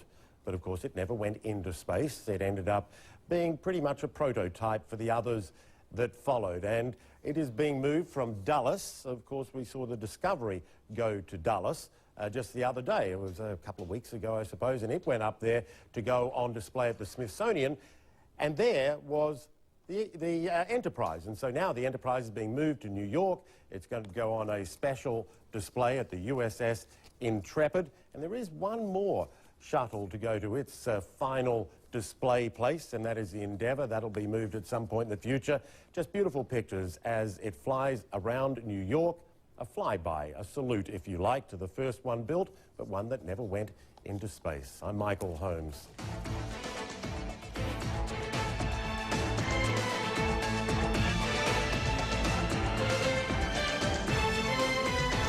...747 dreht sie, begleitet von Flugzeugen der Air Force, ein paar Runden über New York. Das Wetter ist schön und deswegen hat die FAA, die Flugbehörde in den USA, den Luftraum auch so freigegeben, dass diese Farewell-Runde geflogen werden kann, diese Abschiedsrunde. Die Enterprise ist unterwegs aus Washington. Sie ist gekommen, gestartet vom John Foster Dulles Flughafen in der Hauptstadt und wird dann nach Ende dieser Runden über dem Big Apple auf dem John F. Kennedy Airport landen und später dann in ein Museum gebracht, wo sie ähnlich wie ihre Schwestern, die anderen ausrangierten Shuttles, dann ausgestellt wird zur Erbauung der weltraumbegeisterten Amerikaner. Das Shuttle-Programm läuft ja aus. Die Dinger sind zu alt, salopp gesagt, und vor allem sind die Shuttle-Missionen zu teuer geworden für die NASA. Also, soweit dieser kurze Blick auf einen weiteren Abschied der Amerikaner von ihren Shuttles. Space Shuttle Enterprise scheduled to touch down at New York's JFK Airport very soon. We're expecting it to touch down at 11 a.m. Eastern Time. Jason Carroll is there, and I'm so jealous. You have Mr. Spock with you. That's right, you asked for it, Carol. I remember listening to that a little earlier. You said you wanted me to track him down. I've tracked him down, the man, Leonard Nimoy. This must be an incredibly exciting day for you. I know that you've been looking forward to this. Tell us about what you're feeling today. It feels like a reunion. The first time I saw this ship was in September 1976 when it was rolled out at Palmdale.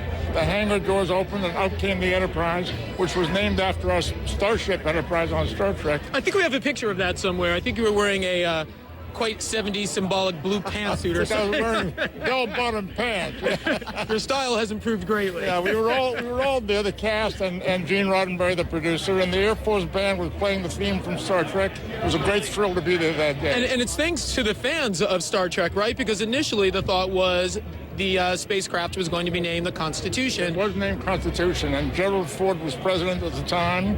He got a big load of letters from Star Trek fans who were very good at writing letters. They convinced the president that the ship should be named Enterprise, and that's the way it came about. You know, when you look at the Enterprise landing here now, just a few minutes from now, you think about it's going to a museum, but you can't help but think about the future. And when you watch Star Trek, it's always about this vision of what the future might be. Right. What do you think the future will be in terms of NASA? Star Trek was always very positive about the future. That was one of the great things the audience always enjoyed. It was a very optimistic future, very positive.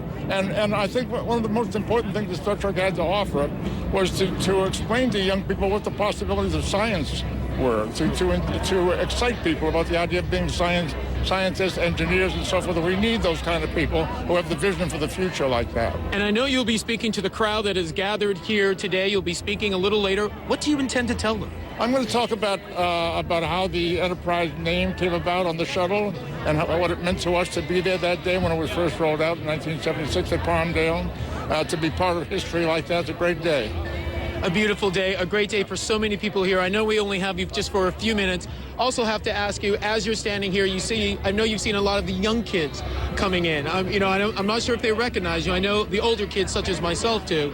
But what is it like for you to see the younger kids, some of those dressed in the NASA uniforms coming up?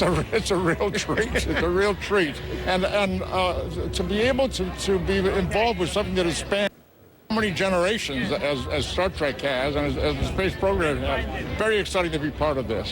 Well, I hope the inspiration continues for those young kids. I know you continue to inspire people even to this day. Thank you very much, Mr. Leonard Nimoy. Thank you. Thank you so very, very much. Once again, Leonard Nimoy, you asked for him. We tracked him down. We found him. We got him for you, Carol. Could I just say I admire you? And in the new Star Trek movie, you had a very prominent role, Leonard Nimoy, and I enjoyed it very much. You're fantastic. I will.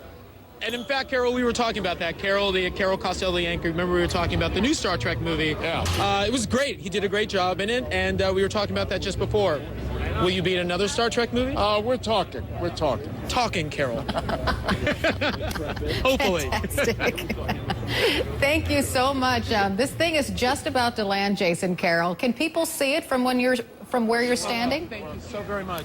Thank you very much. Well, I think Jason Carroll is saying his goodbyes to Leonard Nimoy and helping him exit the stage. So when Jason gets his, what we call an IFB, which is really an earpiece so he can hear me.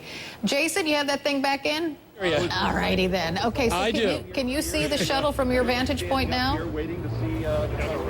I cannot. I know an announcement was made that the pilots are having a good time, had a good time flying the shuttle by the Hudson above the Intrepid Air and Space Museum, and that we're now just about 9 minutes away or less. So we should be seeing the shuttle very, very soon. All righty, Jason. We're going to take a break so we can see it. We'll be right back.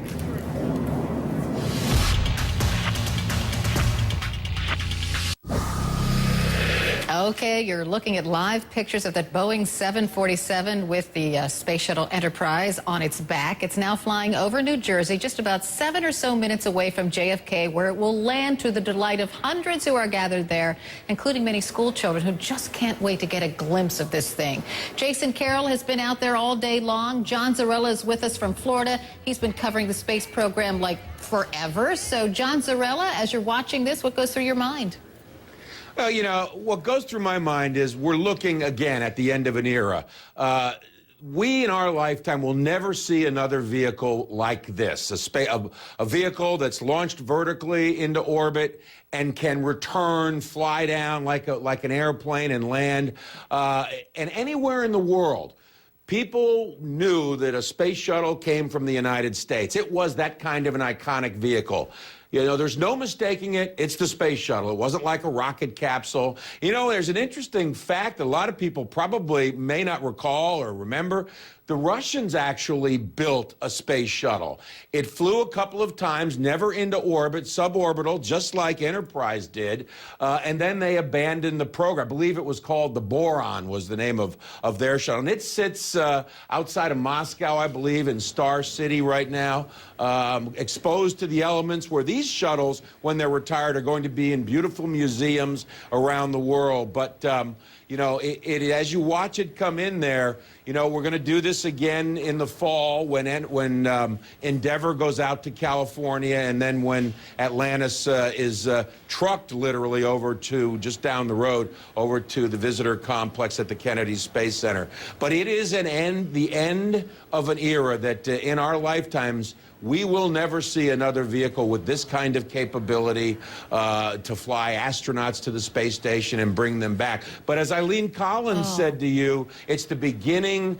You know, we have to move on. There's a new era ahead, and there it goes by the Statue of Liberty. What an absolutely spectacular shot, and certainly appropriate. Carol? Yeah, I think my heart stopped for just a minute. That was a beautiful picture. It's just unbelievable. Yeah. Jason, Carol, hundreds of people are waiting for a glimpse of this thing. It's going down the Hudson right now. It should soon be there. Who's in the crowd? Well, there are so many folks here, and I'm going to give you an opportunity to try and get a look at this. Look through the crush of media that's like sort of moved in to the bleachers there. You can see you've got the bleachers are jammed on one side, and then you've got just as many folks located on the other side as well. They made an announcement saying that the pilots are having a real good time flying over New York City. They've headed out to the south, but they're expected to be here at JFK just about 7 minutes from now. So as you can imagine, everyone's been waiting out here in the cold and in the wind and just waiting for the Enterprise's arrival. What an exciting day for the folks who are here, just now minutes away. I know, can't wait to land. We're going to take a break. We'll be back.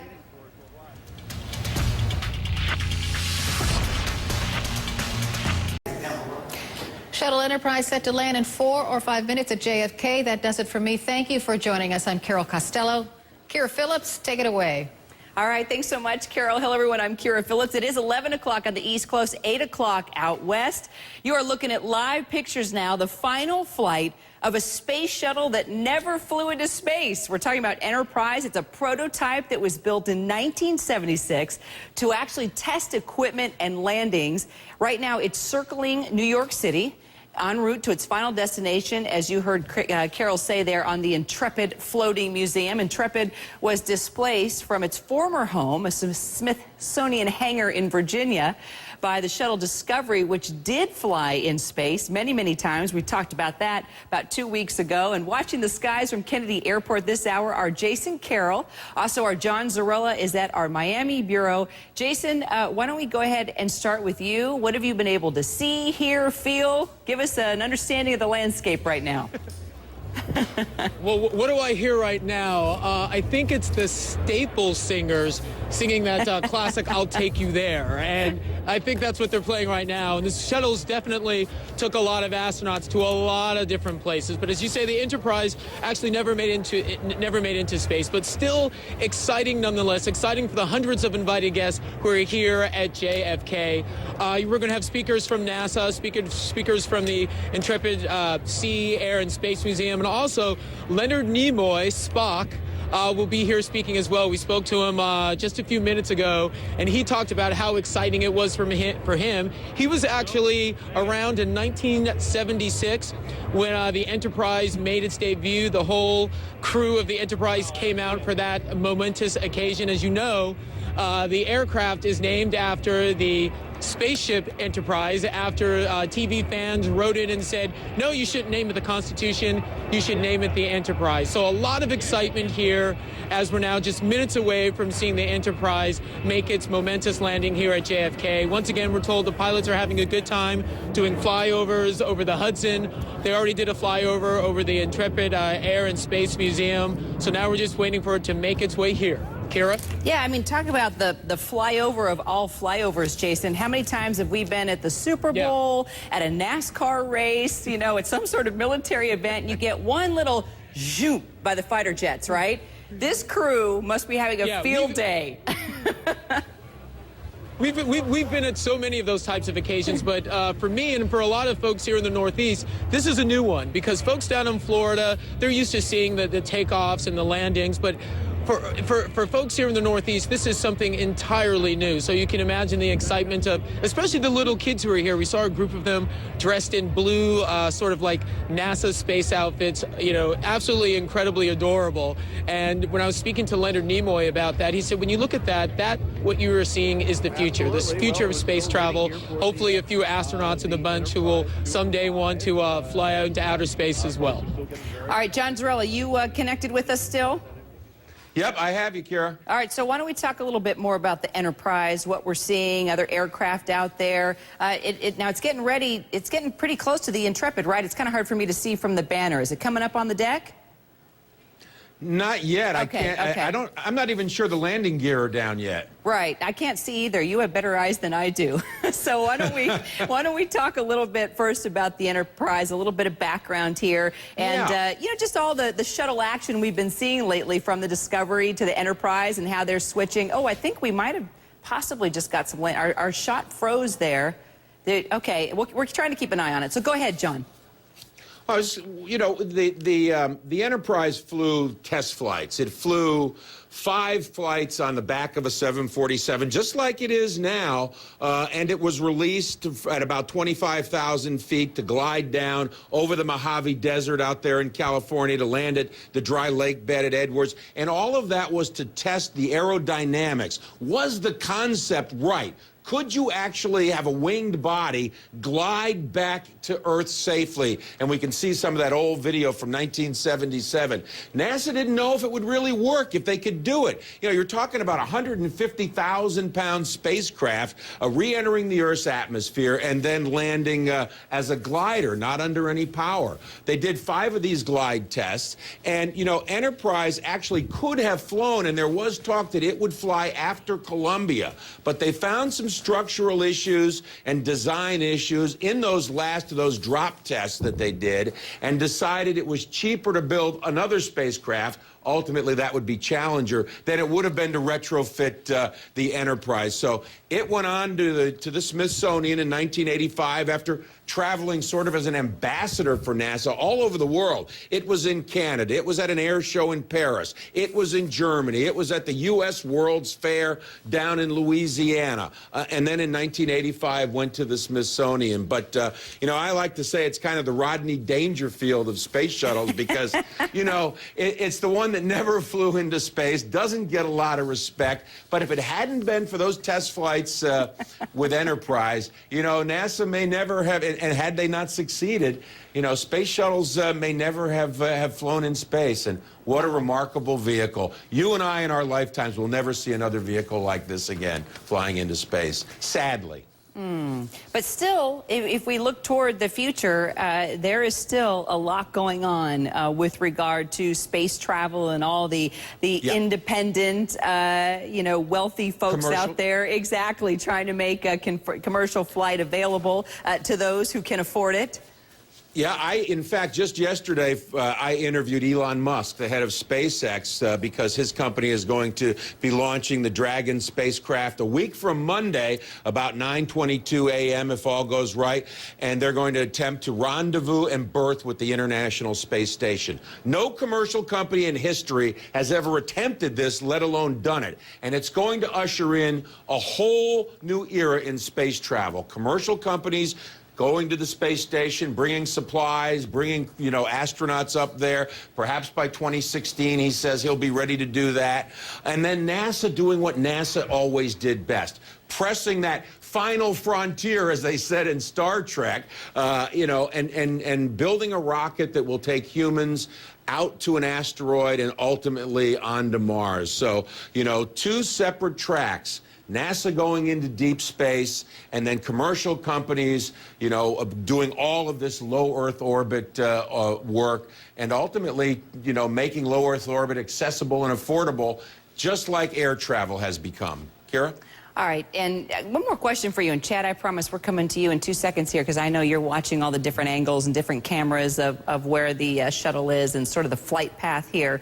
So my question to you, John Zarrella, once it touches down at JFK, at what point will it make its way to its final destination of the Intrepid, the floating museum there in NYC? It's going to stay out at JFK for several weeks while they're moving some other aircraft around and getting the Intrepid, the deck of the Intrepid ready. And I think it's going to be probably in early June when it will actually make its way on a barge up the Hudson River and out to that Intrepid site, and then it'll be lifted onto the deck of the carrier Intrepid. So that'll be another spectacular event and moment too to watch. Definitely, because if you think about the Intrepid, all the different types of aircraft on the Intrepid, when you think of a carrier and all the assets that they have, it's going to be kind of cool to have the Enterprise there, add a different discussion. You know, those aircraft, they're not used to having a shuttle as a buddy there on a carrier. No, I don't think I don't think a shuttle's ever landed on a carrier, has it, Kira? I missed the last part of what you just said. I'm sorry. I heard Chad chuckling. I was getting some direction on where we're going to go here. He heard it. What'd you say, Zarrella? I just said I don't think a shuttle has ever landed on a carrier. That will be a first. That would be a first. And you know what? I'm not quite sure what wire it would get or how it would trap, but it would have to be pretty darn thick. Okay. All right. I'm getting direction now. Apologize, I didn't hear the last thing that you said there. Stay with me, Zarrella. Also, our Jason Carroll's on the ground there at JFK. Chad Myers is standing by with 6 different viewpoints of the Enterprise as it's coming in. We're just going to take a quick break here for a commercial. We'll be right back.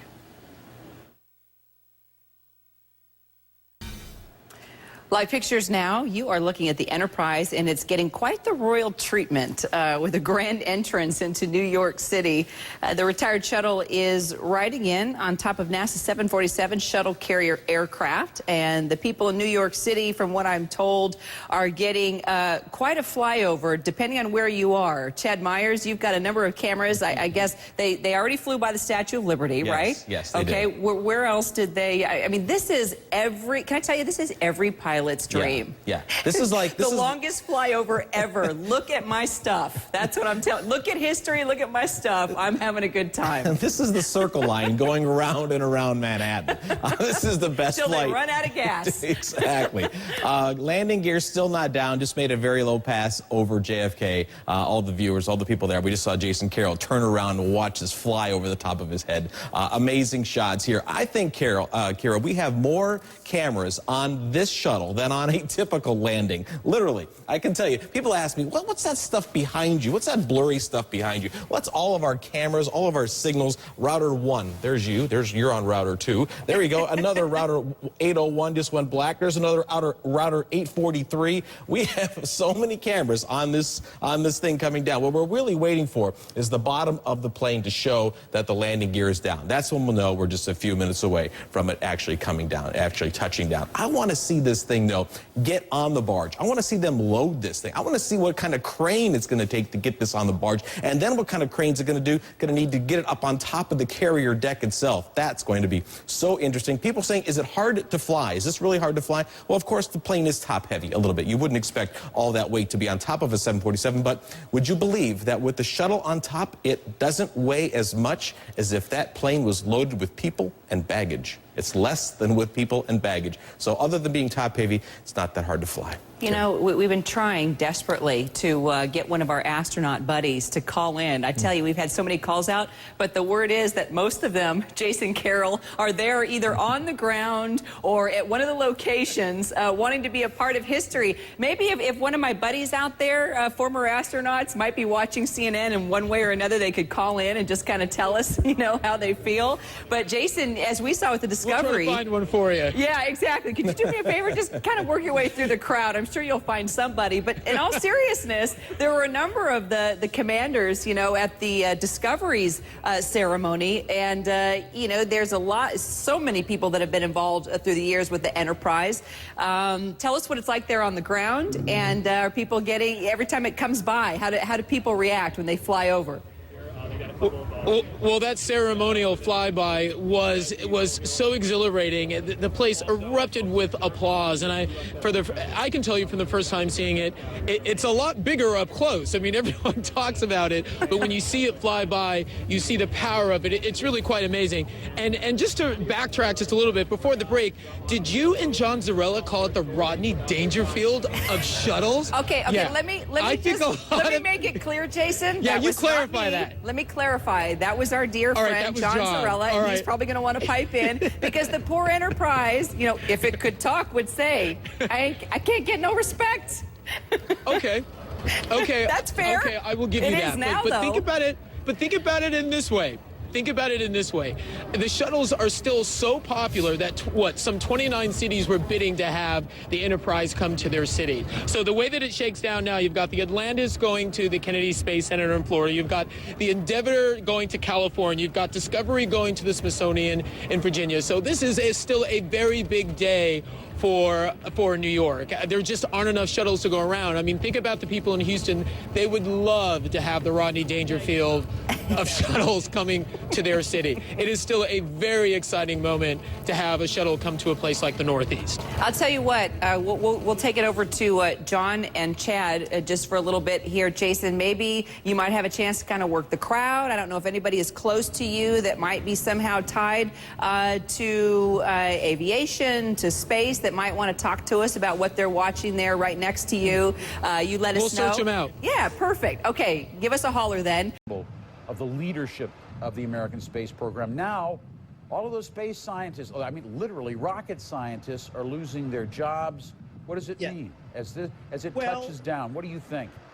Is this the end of this era? No, well, it's the end of one era, but I think it's the beginning of another era. The shuttle was amazing, but it was not sustainable. And above all, we need a space program that can do great things in a sustainable way. The shuttle represents an amazing effort to do a lot of great things in space. The shuttle, after all, was the vehicle that built the International Space Station. It repaired the Hubble telescope. It launched a number of satellites and even retrieved a few satellites for repair in space, all of which were amazing. But the mission that has yet to be accomplished is a sustainable program that doesn't break the bank every time you want to go into low Earth orbit. And that's where we are now. We've delayed that process for 30 years. And so I am sorry that the shuttle coming to an end has cost so many jobs. It's an unfortunate occurrence, but we've got to move on and make a space program that's even better. One that people have said, one that explores, and NASA is out looking missions, manned missions that will explore the solar system. Still, that's at least a decade away, isn't it? Well, we don't even know how far away it is. Let me explain what I think the situation is. It's a lot like you live somewhere in the United States and you want to go for a vacation in New York City, or let's say you come from another country to see New York City, and you get all excited about your weekend vacation in New York City, but you can't afford to go over the toll bridge. That's where we are with spaceflight. Once you get up into low Earth orbit, just a couple of 100 miles up, then you can easily take off for the moon and the planets. But the cost of entry to just get up that first couple of 100 miles and get up to orbital velocity, which is 17,500 miles an hour, that is still $10,000 a pound where people are concerned. That's too expensive. We can't go forward with a space program in the 21st century where it's so expensive to get over that toll bridge. And so before we can even think about sending humans back to the moon and sending them on to Mars, which, believe me, I've dreamt about as long as anybody else, we've got to solve this problem of lowering the barrier to entry that we've had to deal with ever since the space age began, really. Andrew, this shuttle was named by Star Trek fans. Yeah. It was named Enterprise. Maybe if we can show, there it's on the ground now in New York. That's going to be its home. It's going to go to the Intrepid Naval Air and Space Museum there. But if we can show some pictures as it flew past some of these landmarks, and I just want to ask you, this was a dream. It was the dream, wasn't it? Right. It was the dream. It was a dream that we were finally going to make spaceflight routine, and that we would finally break free of gravity's shackles, so to speak, and that we would become a spacefaring species. That was the dream that NASA had. We still have that dream. And I speak for many, many other people who grew up with that dream and want NASA to be strong, want the space program to be strong, and let's use the innovation that is alive and well, not only within NASA, but within these commercial companies that are trying to write the next chapter. Well, you know, China and other countries want to have their own space programs. That's right. You know, the U.S. journey to the moon was driven really by the Cold War, by competition with the Soviets. There's no denying it. Will that kind of competition drive it again? Well, I think competition is always a good thing to spur new innovation. Competition is a fundamental human drive. And so whether it's competition back in the 1960s between nations, or whether it's competition between different commercial companies today to develop the best possible spaceship for a sustainable space program, I think competition is a great spur. But we have to focus on the innovation. We have to give those people who are being so creative and so... A new generation, really, of space scientists are going to be required in order to do this. It's opportunity, it's challenge, it's all there. For now, though, you know, we've watched the Enterprise sailing through the skies for the last time, I think, and we're looking at the Intrepid Space Museum, Naval Air and Space Museum, right there in New York City. That's going to be its future home for people to visit it there. Enterprise, tremendously inspiring. What a journey. Andrew Chaikin, I want to thank you very much for sharing some of your thoughts today. My pleasure. Appreciate it. We'll be right back.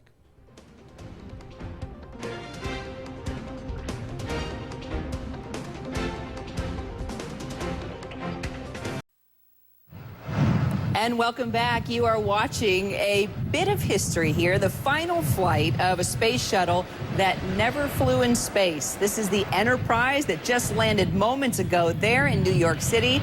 After John Zarrella and Jason Carroll, a pretty amazing, probably the longest flyover we've ever witnessed. Right, Jason?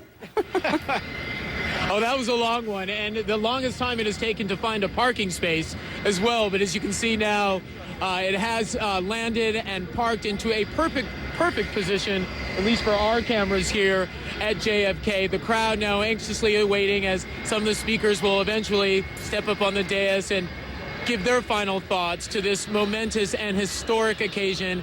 Once again, this is quite a moment for New York City to be able to receive a shuttle, which eventually will be housed at the Intrepid Air and Space Museum up on the Hudson River. You can hear folks applauding now as some of the engines shut down as the Enterprise makes one of its final stops here in New York. Kira. And John Zarrella, you know, we were talking about the Discovery just a couple weeks ago and how many times, you know, it's circled the heavens. But this is, let's, as you say, not forget what the Enterprise did. Even though it never flew in space, this was the prototype built in 1976 that basically kicked off what we have been able to see and experience throughout the years. Yeah, no question about it. When it rolled out of the assembly plant there at Palmdale, the Rockwell plant, you know, the first of the shuttles, it was used for all of these tests to determine whether the concept, the design of a winged body could actually return and land, and the size, 150,000 pounds is what the Enterprise weighs, would be able to glide back to Earth if that would actually work. And the fact was that it could have flown in space. It was not originally outfitted with engines. It didn't have all those heat tiles underneath the belly of the vehicle. But it could have flown and might have flown, except in some of those last drop tests that they did to certify the design. They found some flaws, some things they decided to change, and they decided that it was less expensive to just build another shuttle and to not go back and tear this one apart, to retrofit retrofitted. So when they finished the design of Columbia and then Challenger and Discovery, they were a little bit different than what you're looking at with Enterprise. But, you know, $2 billion a piece is what the shuttles ultimately cost. And I guess by today's standards, $2 billion is probably would have been a bargain for the kind of a vehicle that we're looking at there. And, you know, Kira, it's nothing that in our lifetimes we'll ever see again, anything with those kinds of capabilities. Kira? Landed and ready to go to its final home there on the Intrepid there in New York City. John Zarrella, thanks so much. Jason, thanks. We're going to continue to monitor, of course, all the live events surrounding the Enterprise making its final landing there in New York City. But we are going to move on to other news.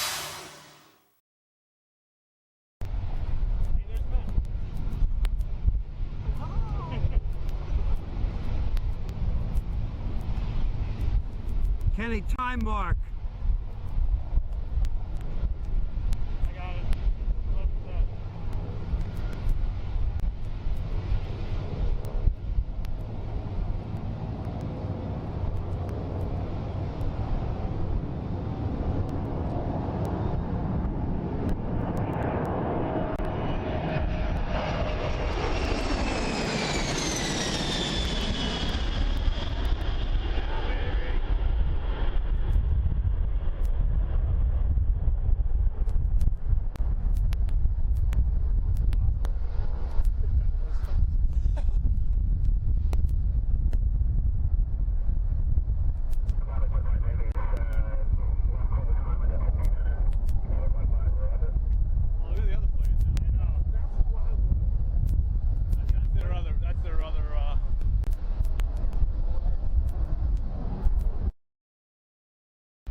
Well, hello, New York. It is absolutely wonderful to be here with you as we give you the Space Shuttle Enterprise.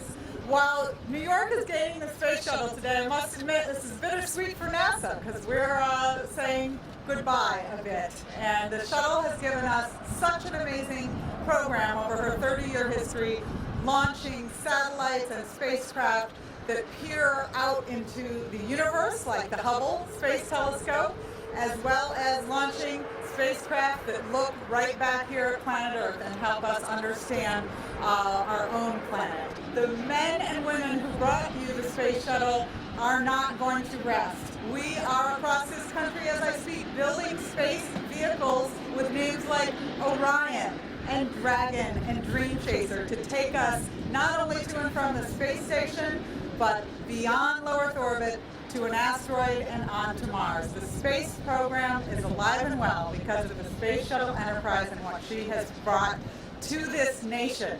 This is a reunion for me. 35 years ago, I met the Enterprise for the first time. When this ship was first built, it was named Constitution. Star Trek fans can be very persuasive. They sent a lot of letters to President Gerald Ford at the time, and the president logically decided that the ship should be named after our spaceship Enterprise, and that's how this Enterprise came to be named. I want to thank NASA for giving us the Enterprise, Gerald Ford for naming it the Enterprise, the Star Trek fans who insisted that it should be named the Enterprise, to the scientists, the engineers who make these wonderful things happen. I say to all of them and to Enterprise, live long and prosper. Thank you. ist die Enterprise. Das ausgemusterte Shuttle wurde, wie sein Schwesternraumschiff Huckepack, auf einer Boeing 747 zu seinem letzten Standort geflogen. Der wird künftig am Hudson River sein. In New York wird die Enterprise erst einmal auf dem Kennedy Airport stationiert. Ab Mitte Juli kann man sie dann im Raumfahrtmuseum bewundern.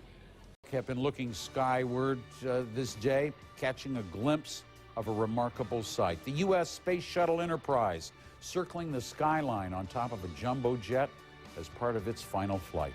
It landed at New York's Kennedy Airport just moments ago. The shuttle will soon be on display at a museum there. Heute ist die Enterprise von Washington nach New York geflogen worden, Huckepack. Nach einer Runde über die Stadt setzte der Jumbo das Shuttle ab. Auch die Enterprise kommt nach dem Auslaufen des NASA-Programms ins Museum. Ein letztes Mal erhebt sie sich in die Lüfte. Die Enterprise, das erste Shuttle der US-Raumfahrt, stilecht auf dem Rücken einer umgebauten Boeing 747. Benannt nach dem Raumschiff aus der Science-Fiction-Serie Star Trek, diente die Enterprise der NASA ab 1977 zu Testzwecken. Bis ins Weltall aber schaffte sie es nie. Dem Prototypen fehlten wichtige Komponenten wie Triebwerk und Hitzeschild. Für ihre heutige Abschiedstour von Washington nach New York sind die glücklicherweise nicht nötig. Im Tiefflug zieht das Gespann über den Big Apple. Vorbei an der Freiheitsstatue und hunderten Schaulustigen. Viele Amerikaner bedauern, dass das prestigeträchtige Shuttle-Programm eingestellt wird. Erst vor wenigen Tagen hatte mit der Discovery schon ein anderes Shuttle seine letzte Reise in ein Museum nach Washington angetreten. Nach über 30 Jahren das Ende einer Ära voller Erfolge und Rückschläge. 1986 bricht die Challenger nach dem Start auseinander. Der Treibstoff explodierte. 2003 dann der nächste Schock. Die Columbia verglüht beim Wiedereintritt in die Atmosphäre. Der Hitzeschild hatte versagt. Doch nicht diese Unglücke, sondern die explodierenden Kosten sorgten für das Aus der Shuttleflüge. Nach ein paar Ehrenrunden über New York heißt es auch für die Enterprise: ab in den Alterswohnsitz, ein New Yorker Museum. Auf dem Weg ins Museum. Das Space Shuttle Enterprise ist auf seiner Abschiedstour gestartet. Auf dem Rücken eines Flugzeuges flog die Enterprise an der Freiheitsstatue vorbei, bevor sie in New York landete. Dort wird das Shuttle, das nach der legendären Fernsehserie benannt ist, in Zukunft in einem Museum zu bewundern sein. Abschiedsflug von US-Raumfähre Enterprise. Wie zuvor das Schwesterschiff Discovery ist heute auch die Enterprise auf dem Rücken einer Boeing 747 zu ihrem letzten Bestimmungsort gebracht worden. Schaulustige verfolgten, wie sie eine Ehrenrunde über den Dächern von New York drehte. Der Shuttle, der lediglich Testflüge in der Erdatmosphäre absolvierte, soll im New Yorker Museum für Luft- und Raumfahrt ausgestellt werden. Es ist eine Attraktion, die so nicht alle Tage zu sehen ist. Am Himmel von Big Apple drehte ein Raumschiff seine Runden. Space Shuttle Enterprise auf dem Rücken einer Boeing 747. Allerdings nicht in Richtung Weltall, sondern ins Museum. Mit dem Ende der Space Shuttle Missionen geht in der US-Raumfahrt auch eine Ära zu Ende. Ein letztes Mal erhebt sie sich in die Lüfte. Die Enterprise, das erste Shuttle der US-Raumfahrt, stilecht auf dem Rücken einer umgebauten Boeing 747. Benannt nach dem Raumschiff aus der Science-Fiction-Serie Star Trek, diente die Enterprise der NASA ab 1977 zu Testzwecken. Bis ins Weltall aber schaffte sie es nie. Dem Prototypen fehlten wichtige Komponenten wie Triebwerk und Hitzeschild. Für ihre Abschiedstour von Washington nach New York sind die glücklicherweise nicht nötig. Im Tiefflug zieht das Gespann über den Big Apple. Vorbei an der Freiheitsstatue und hunderten Schaulustigen. Viele Amerikaner bedauern, dass das prestigeträchtige Shuttle-Programm eingestellt wird. Das war wirklich eindrucksvoll. Ich bin echt beeindruckt. Ich könnte weinen. Absolut unglaublich hier. An diesen Tag wird sich mein Sohn das ganze Leben erinnern. Das ist das Ende einer Ära. Ich bin schon etwas enttäuscht. Nach über 30 Jahren das Ende einer Ära voller Erfolge und Rückschläge. 1986 bricht die Challenger nach dem Start auseinander. 2003 dann der nächste Schock. Die Columbia verglüht beim Wiedereintritt in die Atmosphäre. Der Hitzeschild hatte versagt. Doch nicht diese Unglücke, sondern die explodierenden Kosten sorgten für das Aus der Shuttleflüge. Und so heißt es nun auch für die Enterprise: ab in ihren Alterswohnsitz, ein New Yorker Museum. The spectacular sight in the sky over New York City, the Space Shuttle Enterprise. Look at this, flying piggyback on a 747, arriving in its new hometown. See it as Jason Carroll shows us what's going on. Jason?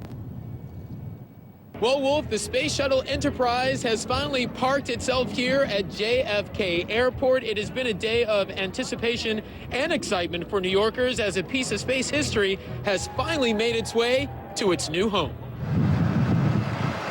An historic landing as the Shuttle Enterprise approached JFK Airport, roaring past a crowd of cheering admirers, including one of Enterprise's first pilots, Major General Joe Engle. Tell us what it's like being up there and flying an aircraft like a space shuttle. It's a wonderful feeling. It's a very gratifying feeling for someone who's devoted their career to test flying like myself and all of the other astronauts have done. The Enterprise began its final voyage at Dulles Airport, where it took off this morning. It did a much-anticipated flyover of New York City, passing monuments like the Statue of Liberty and its soon-to-be permanent home, the Intrepid Sea, Air, and Space Museum on the Hudson River. Our reporters tracking its progress along the way. That's so cool. Out on Long Island, the shuttle stopped traffic as onlookers took shots as it passed overhead. It was a rare sight for New Yorkers to see the spacecraft piggybacking on board a retrofitted 747. New York beat out more than 24 other cities bidding to host the Enterprise. Clearly, we all wanted this so badly, and there were certain parameters, and New York has just a fabulous population. We're so excited that we'll be able to take care of it, perpetuate its honor and its history. Originally, the Enterprise wasn't the Enterprise at all. It was supposed to be named the Shuttle Constitution. A write-in campaign by Star Trek fans got the name changed to the fictitious Starship. So, no surprise the first officer from the other Enterprise was one of hundreds who showed up today to mark the occasion. It feels like a reunion. The first time I saw this ship was in September 1976 when it was rolled out at Palmdale. The hangar doors opened and out came the Enterprise, which was named after our Starship Enterprise on Star Trek. It is a bittersweet moment in that after 3 decades, the shuttle program is no more. Nimoy and others here hope their promise of space travel now lives on in a new generation, maybe in one of these second graders from Haas Elementary in Ridgewood, New Jersey. It was really cool because I've never seen a shuttle ever land in my life. The Enterprise is scheduled to be here until June 6th. That's when it will be loaded onto a barge. Then it will sail up the Hudson River to its permanent home on board the Intrepid. Once there, it should be open to the public, we're told, Wolf, sometime around July 19th. Organizers hope while here in New York City, the Enterprise will live long and prosper. Wolf? Jason Carroll, thank you.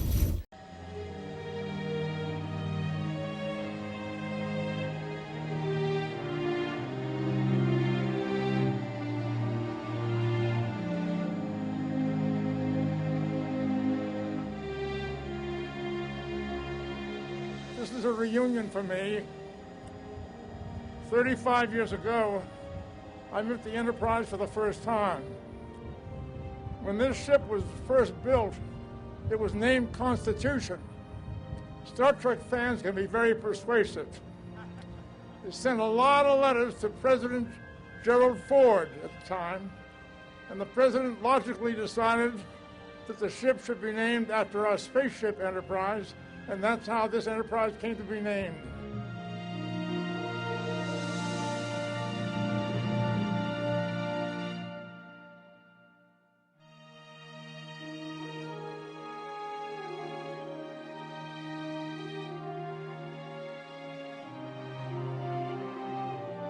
What a great day that was in 1976. We, the cast of Star Trek, were invited to be there in Palmdale, California, when this ship was rolled out. For the first time, the hangar doors opened. This wonderful ship came rolling out, and the Air Force band played the theme from Star Trek. It was a great day for America, a great day for us to be connected to that history. We're very grateful. The space shuttle was built with 1970s technology. It's a very interesting aspect of this today as Enterprise lands. You think about in that history, what we have developed technically. And if we're going to have that Star Trek future, we need to use today's technology to go back into space at a cost that is less and to be able to take us farther. It's actually a very exciting time.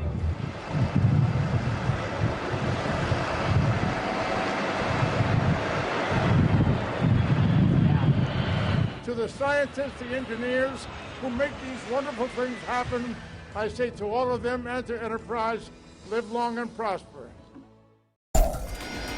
The week after it was mated to NASA's shuttle carrier aircraft, Enterprise, NASA's first orbiter, was lifted skyward on the shuttle's final ferry flight from Washington's Dulles International Airport to its new home in New York.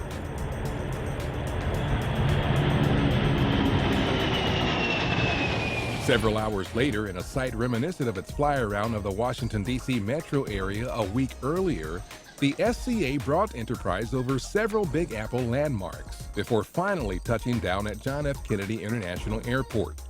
Enterprise will remain at JFK until July, when it's scheduled to barge its way up the Hudson River to its new permanent home, the Intrepid Sea, Air, and Space Museum. The space program is alive and well because of the Space Shuttle Enterprise and what she has brought to this nation. And we are so pleased that you will, at the Intrepid, continue to tell not only the story of the past, but this rich and full story of the future.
Want to get this corner?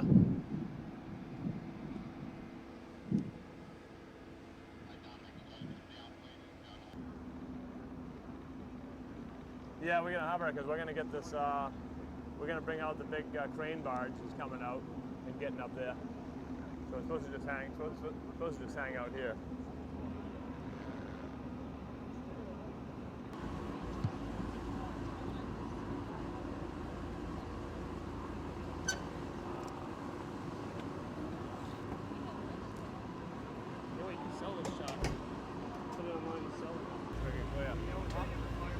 We're almost threading the needle with the wind, so it's going again. There were clouds and rain over there a minute ago, and over there, and it's clear up. Yeah. Yeah.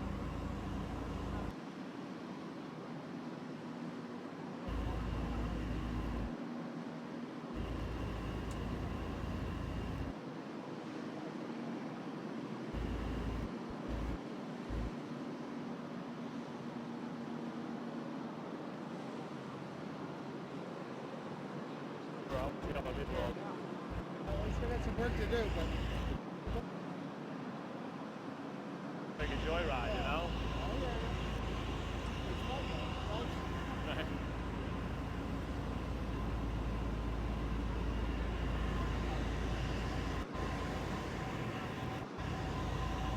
Look at the people down in Battery Park.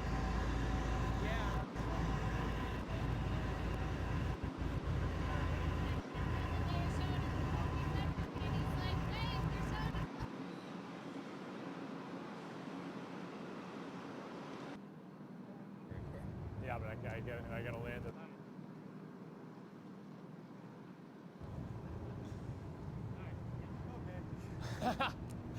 Be good.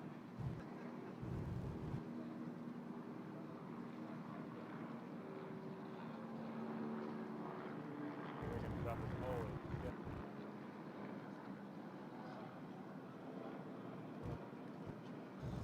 Mike's gym.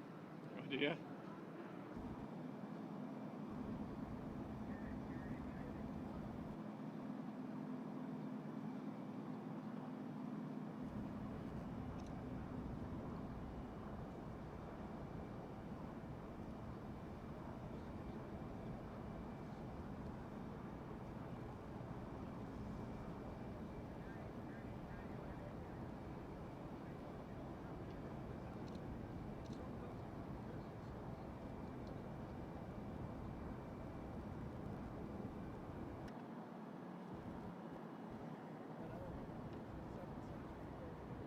That's it.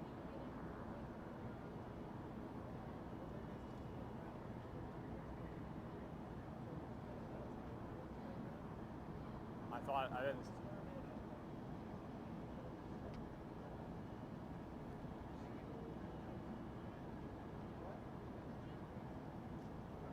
What is that?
Enterprise flew from Washington to New York on April 27th and stayed at JFK International Airport until Sunday. While the space shuttle was being transported from the airport to Weeks Marine Shipyard in New Jersey, a gust of wind caused one of its wings to scrape against a railroad bridge in Jamaica Bay, slightly damaging the wingtip. Once at the shipyard, Enterprise was lifted by a giant crane onto a barge where it rested for an extra day due to bad weather. And now the final leg of the shuttle's trip to the Intrepid Sea, Air and Space Museum, where it will be on permanent display. We've been waiting 3.5 years for this, so it's really spectacular. It looks like the weather's in our favor, and we're just so excited to finally see the shuttle on our flight deck. The shuttle passing the Statue of Liberty and the World Trade Center en route to the museum. Onlookers say this is a big deal for New York City to house this rare icon. The business and all the economy of seeing the freighters, we see all the cruise ships docking here now, and then to have the space shuttle here is like, oh my God, it's like pretty impactful. It's cool.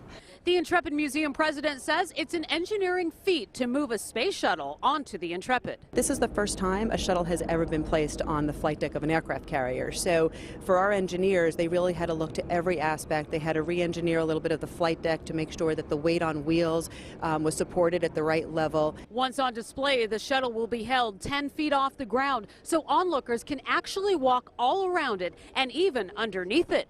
The museum president hopes it will educate all who come to see it. We now have what is such an exciting artifact for kids to come see, and if we can excite them about those studies, maybe they'll be tomorrow's researchers, scientists, and engineers, and that makes us happy. The Enterprise will be on display starting July 19th. In New York, Laura Engel, Fox News. A space shuttle prototype named after the starship Enterprise from Star Trek completed its final journey today to its new home in New York, carried by barge past the Statue of Liberty and Lower Manhattan. NASA used Enterprise for testing, but it never flew in space. A crane lowered it onto the flight deck of the USS Intrepid, where it will begin its new mission as a museum piece. New images of the Space Shuttle Enterprise as it's being lifted to its new home at the Intrepid Sea, Air, and Space Museum in Manhattan. It made a 3-day sea trek that included a layover in New Jersey. It arrived actually, but you can see there some of the pictures there, pretty cool pictures by a barge and also by a crane. It was hoisted up by that crane. It did hit a snag, though, on a way. You see live pictures there. We should tell you, though, it did hit a snag on its way home. A sudden gust of wind caused the shuttle to shift and scrape against a wooden barrier in New York's Jamaica Bay. Fortunately, the damage was only cosmetic. You can see it's just kind of hovering there right now by the crane, but it is at its new home.